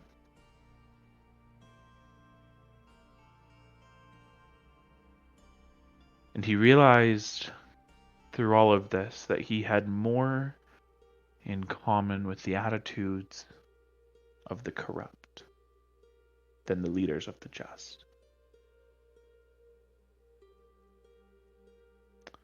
And that promise that he made to his sister before he left, that he would not let any power corrupt him, came knocking. Those original 5 years had already come and gone, and at this point 15 had passed, when Coreldiel Lorien forsook his name and took upon himself another. He decided that he himself was not allowed to have power, but he could share the stories and hope of those who could be trusted with it. And so he became a weaver of the stars. One to tell the histories, share the lives of those who are immortalized in our verses. Coreldiel Lorien became Kalendor Starweaver, carrying with him always the emblem of his promise. I hold up the dagger and point to Karzan to have him in the center of the room give a better image of the thing, holding up the knife. Say, Tarzan will flick one of his cards, and as it eventually starts going mid-air, it transforms into the dagger and lands into your hand. so it's like the size of like that big in Cal's hand. Oh wait, you wanted an exaggerated size? Yes, please. Okay. Because I'm already holding the real one. All right. Yeah, yeah. Exaggerated size then. Never mind. It doesn't land in your hand. It just goes into the middle of the room. Uh, his sister,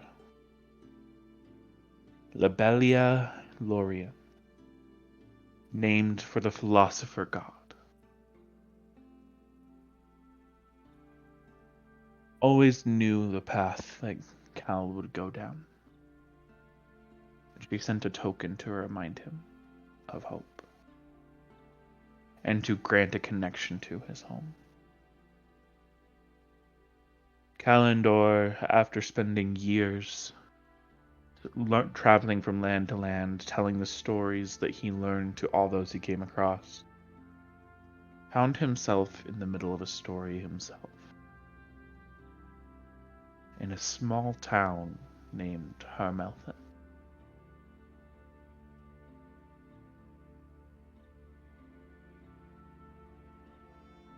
He learned of a curse, of a dangerous place, a citadel of frost.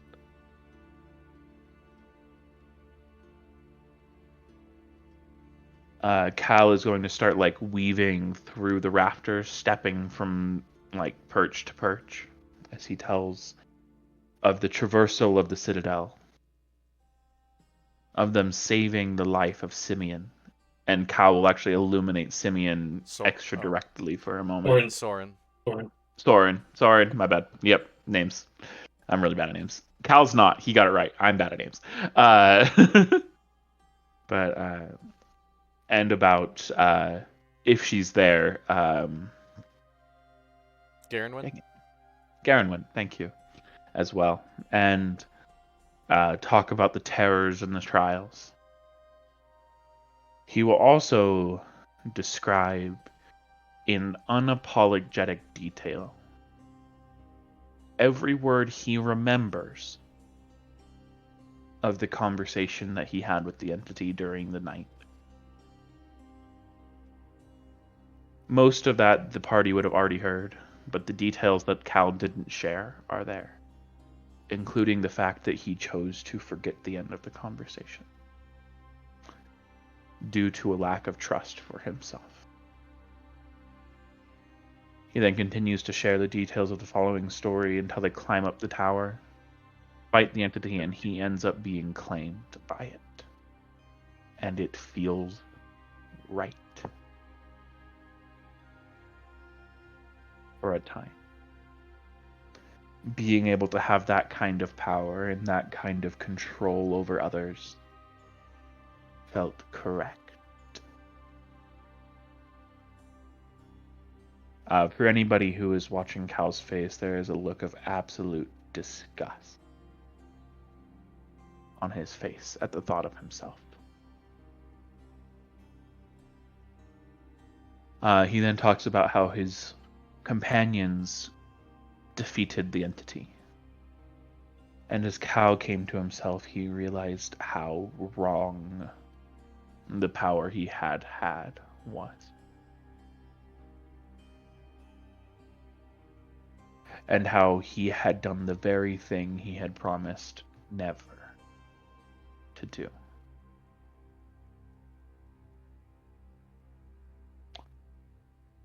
In continuing unapologetic, complete honesty, Cal tells the story of him hiding from that, being unable to face it, and of Ergi, the courageous, being willing to tear down walls and force Cal to face his own truth. And how broken that made Cal feel. Cal then talks about how he was welcomed back into town as a hero, when he felt nothing more than a villain.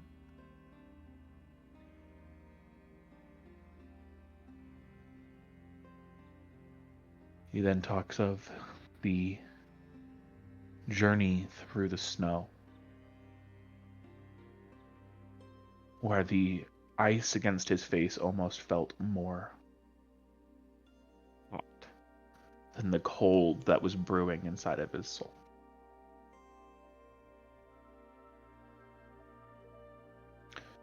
He tells the story of arriving at the shrine, and in detail tells the story of his encounter with Corlon, his encounter with his father, his encounter with his mother, and his encounter with his sister.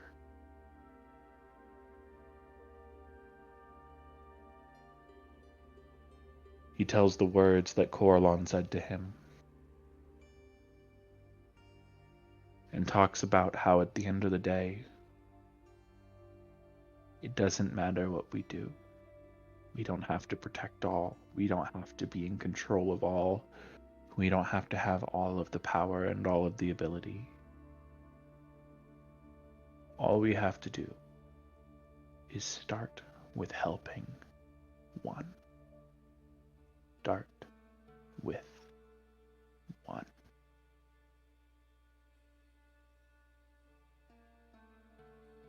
He lets that hang in the air for a moment. And then he tells the change in perspective that he's had. And about Garenwyn. And about Soren. And the fact that he has started. And where he used to feel hopeless, he was reminded that the smallest of kind acts can change the world for the better. And those two simple decisions that they made changed the lives of an entire town.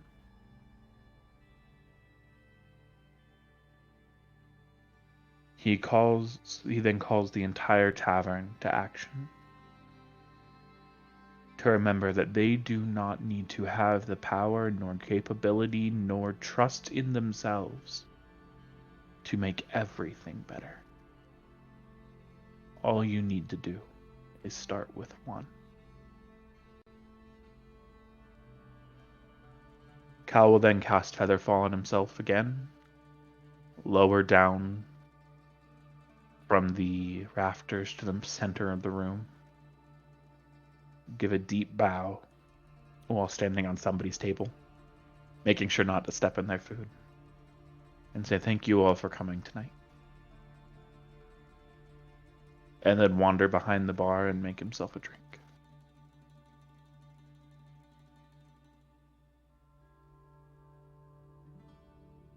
This is what happened last night. There is silence, but for a shorter amount of time before the applause happens.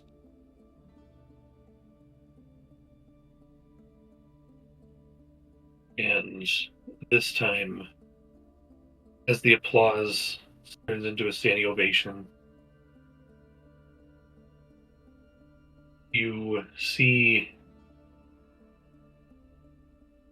very few dry eyes amongst those staring up at you.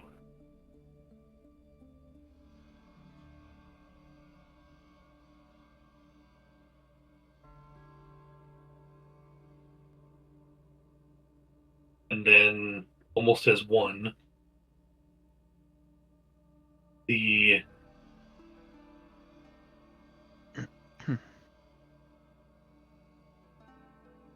entire crowd looks around, moves all of the tables to be one large table.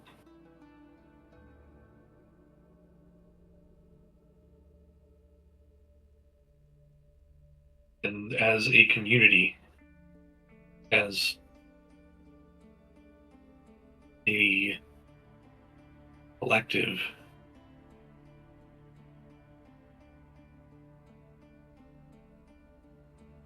It seems like they each start to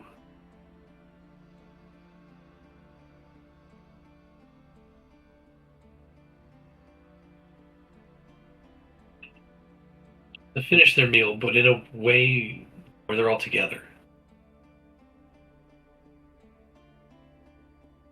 Right? It's like a large family at a Thanksgiving meal.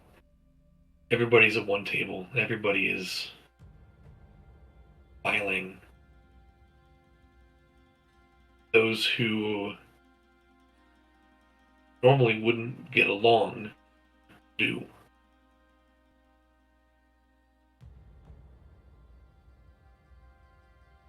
And many of them call you over, Cal, and ask you to sit nearby, or they thank you, or they any number of showing admiration. There are a number of ways of showing admiration. Throughout that experience, Cal will accept and he will sit with them and he will eat with them. But his whole actor persona is gone. Kalendor's Starweaver is no longer in the room. Only Corel DL Lorien. And he breaks bread with the common folk. The would-be king eats bread and porridge.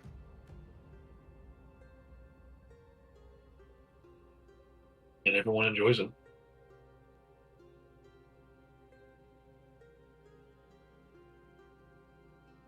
And as the evening progresses, no more stories are needed to be told. Many offer exorbitant tips.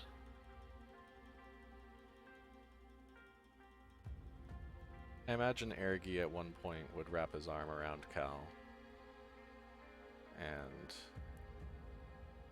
say something. Here's to you, my friend. And take a giant swig. Completely. Karzan, on the other hand, after the story was concluded, during the roaring applause, he will very obviously leave.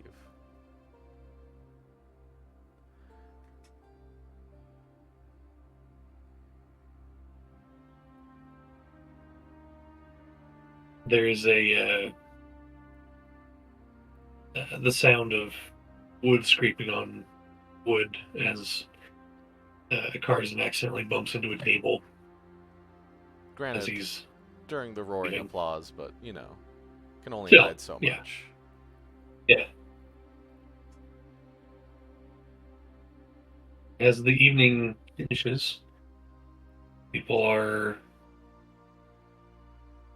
It's weird. Normally there are a handful who just get smashed. They get hammered, they drink so much, they pass out there in the bar. There is not a single individual that night left.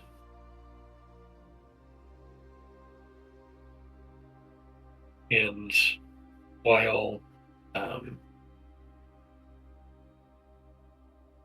Marlin's alcohol sales weren't as high, he doesn't seem to mind.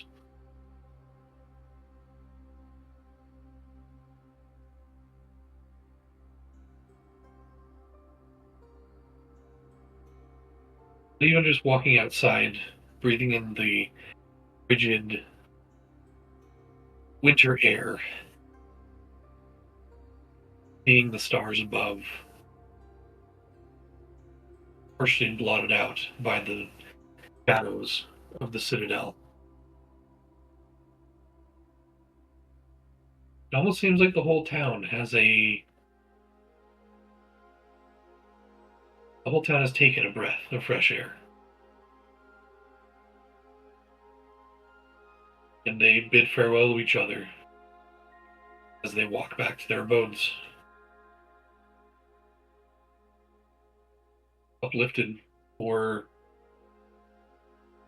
maybe not the first time in a long time, but seems to be the most lasting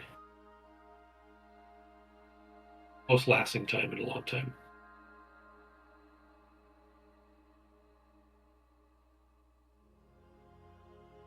But night ends. When Karzan left during the applause and everyone in town was eating, he'll be taking a walk, but with detect or find object on. Basically just walking, scanning the town, seeing if the buyer is within. You don't sense it.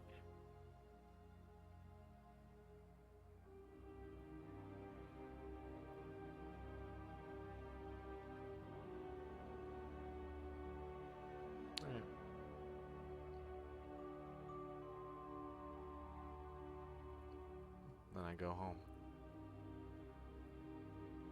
Cal, as everyone leaves,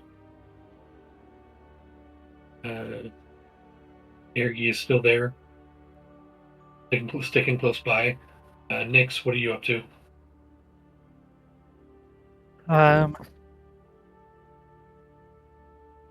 Let's see. I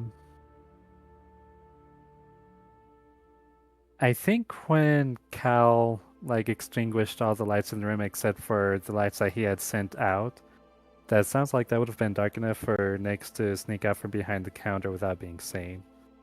Absolutely, yeah.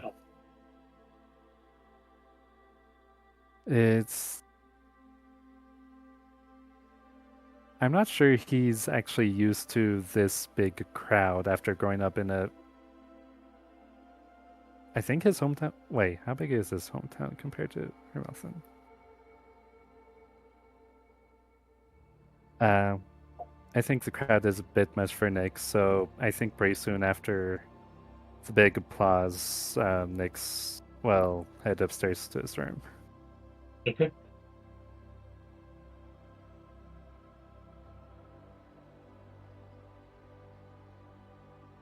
Yeah, what do you do at the end of all that?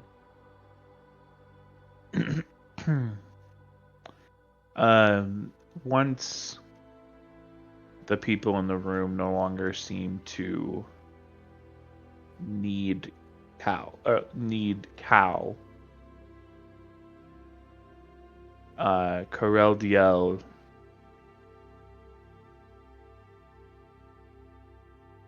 will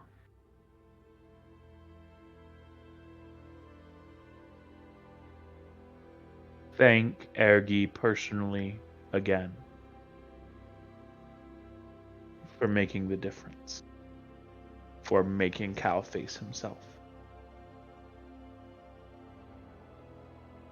We'll thank Nyx and his part in the story, and then we'll wander out of the tavern. He's kind of just wandering. He doesn't fully know it, but he is heading for the shrine, the mixed shrine. It's called the Ferandris Shrine. In your wanderings, how observant are you? Somewhat. Somewhat. Tarzan, are you trying to be stealthy as you are No. sensing out? Karzan especially searched around he might have been a little bit more careful around the townmaster's hall, thinking that expecting potentially the mirror to be sold there, but considering he did not see it, he just continued to wander about, eventually making his way to the Golden Vein.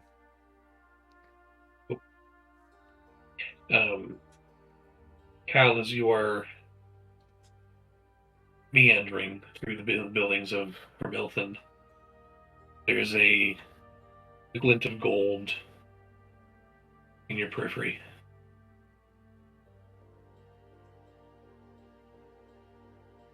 As you see Karzin enter into the Golden Bane.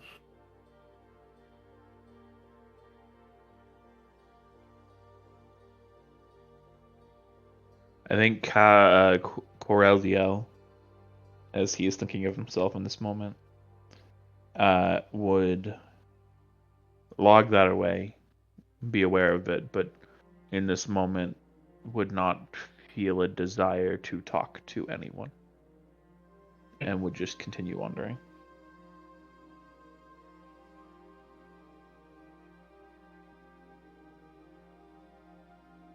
As you said, you wander, letting your feet guide you to the Ferendra's Shrine. Go ahead. I was just going to say your burn chalk markings mostly covered over by snow, although a lot of it has been swept away. Some remnants are left there. I'm going to use Prestidigitation to finish removing all of what is there. Okay.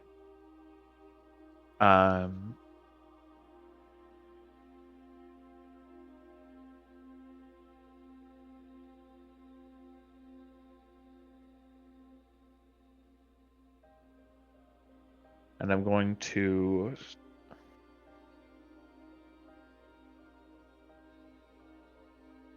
write a sigil of gratitude to a number of individuals. Melera Teralen, which is the goddess of bards and minstrels from the Seldarine. First.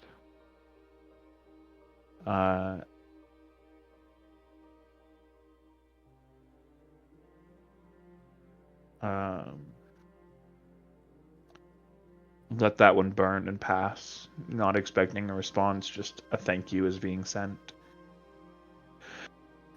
And then to Corlon himself, again, thank you, and sending it, not really expecting a response. And then to Libeles Inoreth, deity of technically time, history, and knowledge, and philosophy, depending on where you go, which is the patron deity of my sister. And then I'm going to draw the augmented sigil for Libelia instead of Libeles, which would be my sister. And I burn and send that thank you as well. Not really expecting anything. Hoping for it, but not expecting it.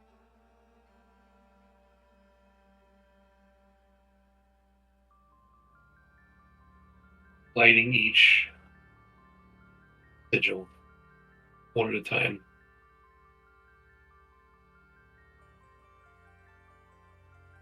Smoke rises into the air.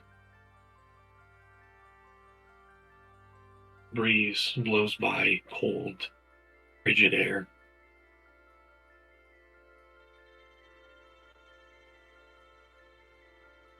So quiet.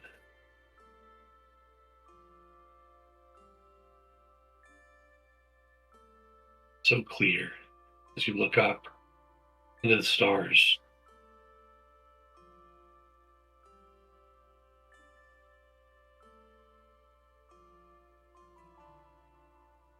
You get the sense that at this moment, miles upon miles upon miles away,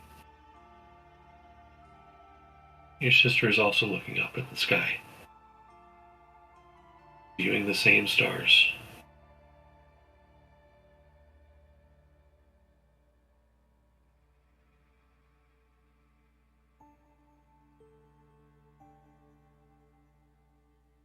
That's all that happens. That is plenty. Cal will again clean off the space that he used, removing the soot from his actions. He cleans off the whole area completely, using prestidigitation and shoveling out any kind of twigs or leaves or snow or whatever, and just clearing the space completely. And then he's going to head back to the tavern and as stealthily as possible try to slip through the common room up to his rooms.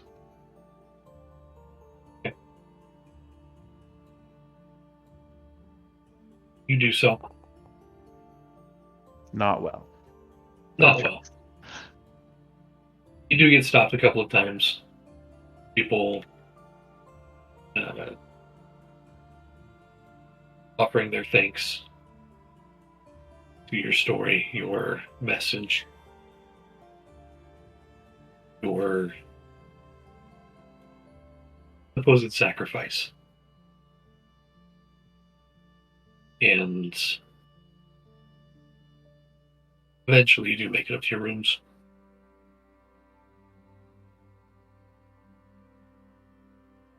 A small,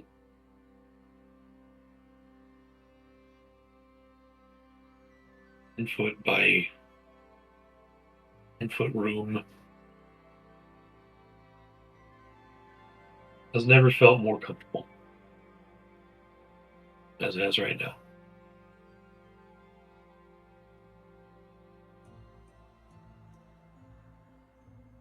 Is there anything else anyone wants to do until or before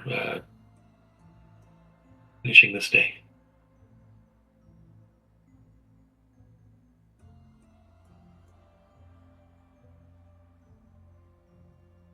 Well, Nix would write a journal entry of his own about what transpired with the whole story thing, but that's about it. Okay. And with that, I think we're going to end the night. May I suggest perhaps we extend the ending just a little bit to, as we're walking up, whoever wants to come up to retrieve gear for our group. From the Citadel? From the Citadel. To retrieve whatever Karzan is attempting to retrieve. Yeah, Nix won't let Karzan go by himself. Okay. Karzan would want Happy to you come. to at least come. Thank you, or you would go as well. Okay. He gets up to the top. He puts down the 2 signs that say private property. Of, and then he brings out, or at least maybe if Nix isn't going to be there, he'll bring it up during breakfast, that he needs to put a name on the sign. And he was going to put Karzan and Associates, but that's way too many letters. And that perhaps we should find a name for our little adventure group we've formed. I don't know much of Nyx's backstory, but I feel as though something to the tune of the Fallen Rising.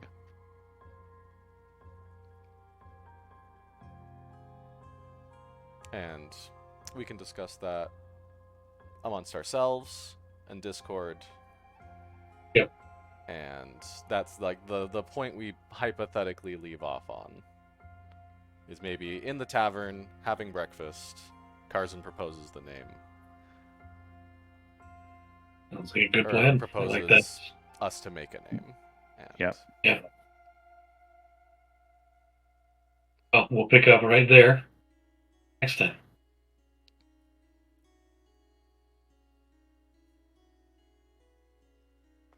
All right. Thank you guys for the session. Hopefully next week we'll have everyone join us.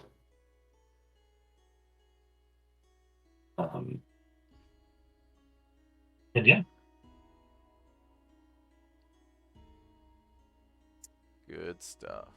Fun session. Friggin' Good old shopping. Nick's making trip. bank hunting.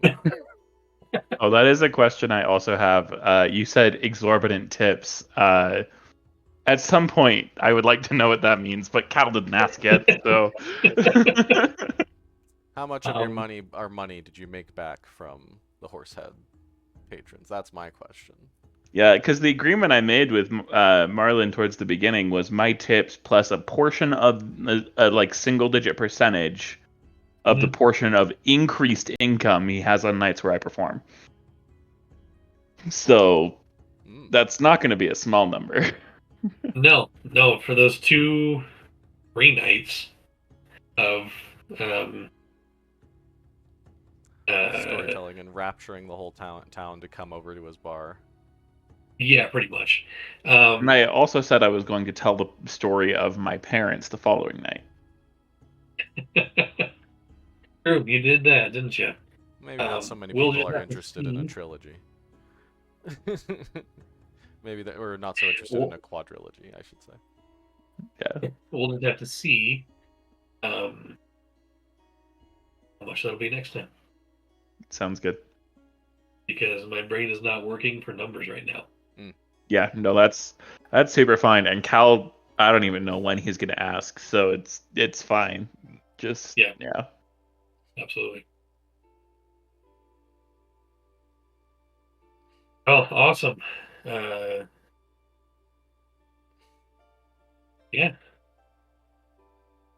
Hope we can all meet again next week. We'll plan on it, and Yeah. it's been a lot of fun. I'm really liking this this setting. Yeah, it's fun. Brian, you look confused. Oh, I just remembered a question that I thought of earlier when I looked at the persons of interest entry. Was Thaddeus didn't marry Melina, did he? Oh, No. No? Okay, I just put that because I assumed. No, Melina was just his good friend. Okay. You want me to edit that, or are you already on it? I get it. You go ahead and edit it. Okay. Josh's got it. I had assumed, but... Yeah, I did. Josh left it up to me. I did come up with a name for Thaddeus's wife and daughter, who left off to the other town around the time, but I'm not sure Nick's ever mentioned those names to anyone. No, I wouldn't imagine. So you can write those on your own little notes. I don't want to come up with more of Nick's actual ancestry at some point.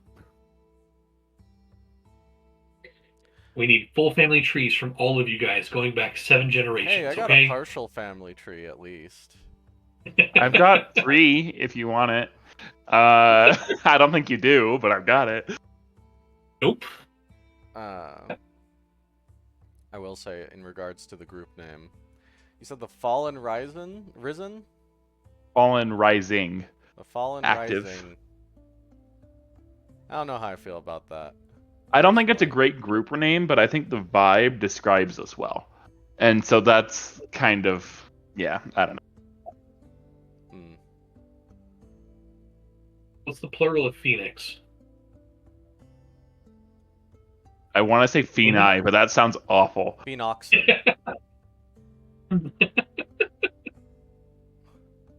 It's all them According to lucid Google, it's just phoenixes. Phenoxes. Boxin. all them moosing out in the woods and It actually might be Phenoxin because that. Well, it's Phoenix. I don't know. Technically. Oh yeah, you're right. You're right. I was just making a dumb joke. Yeah, I don't know. who's the Plurals make no sense. Nope. True. English makes Who's no the comedian that does that Brian Regan. that bit? Brian Regan. Yeah, that. Yep. There it is. I had a recording of one of his full hour performances, and that was one of the jokes he told in that. And yeah, It's always funny. Well, we didn't get nearly as far as I thought yeah. we would. I think we kind of knew Ergi wasn't here, so that it afforded us to just go really into detail into the minutia of what we did, which kind of just added to the Yeah. story. Felt pretty good. Oh yeah, it's great. Because I didn't have to scramble to put together. Means that map you prepared is ready for next week. So there you go. Yep.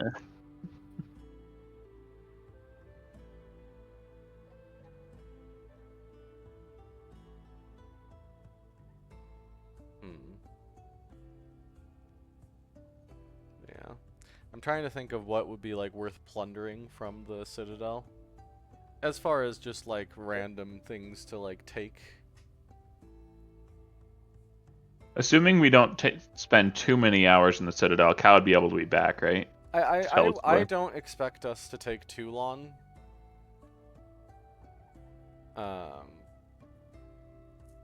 It's like an hour or two trek up, and then we're there for a few hours, and an hour or two trek back, right? Yeah. I think it's like a 3-hour trek up. Really? Two. I thought you said 2 2. I hour think trek. it. I think it was a 2-hour trek. Cool. Yeah. Yeah, I mean, we probably have a realistic like 10 or 12 hours of time to work with, so that should be plenty. Yeah. Nyx is gonna be at least passing curious about that room we didn't actually look into more. Yeah, Of that the plant stick room. creatures. Don't even know if the plants are still alive. They might be. They were like needle blights, which means they might have had their own animation to them, but We can look now that we're not tight on resources. how much Happy of a to. passing resemblance does Nyx have to Thaddeus? Not much. Yeah, I mean Thaddeus was a half elf, right? And Nyx has draconic version of shifter features. Just makeup. I'm gonna pull a. I'm actually Thaddeus on these needle blights for no reason. I have had the thought that if Nyx ever actually was able to see a picture or something of Thaddeus, he could use that with the disguise self from his Gloomstalker spell.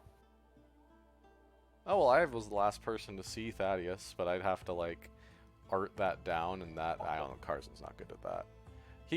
He could be okay at it with borrowed knowledge, but after that, not much. Yeah. Anyway. Well, we'll figure that out. Next week, we'll dive back into the Citadel, and maybe even beyond. We'll see. Who knows?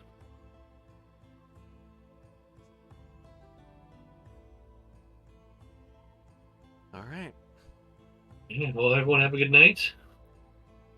You too. See you guys next week.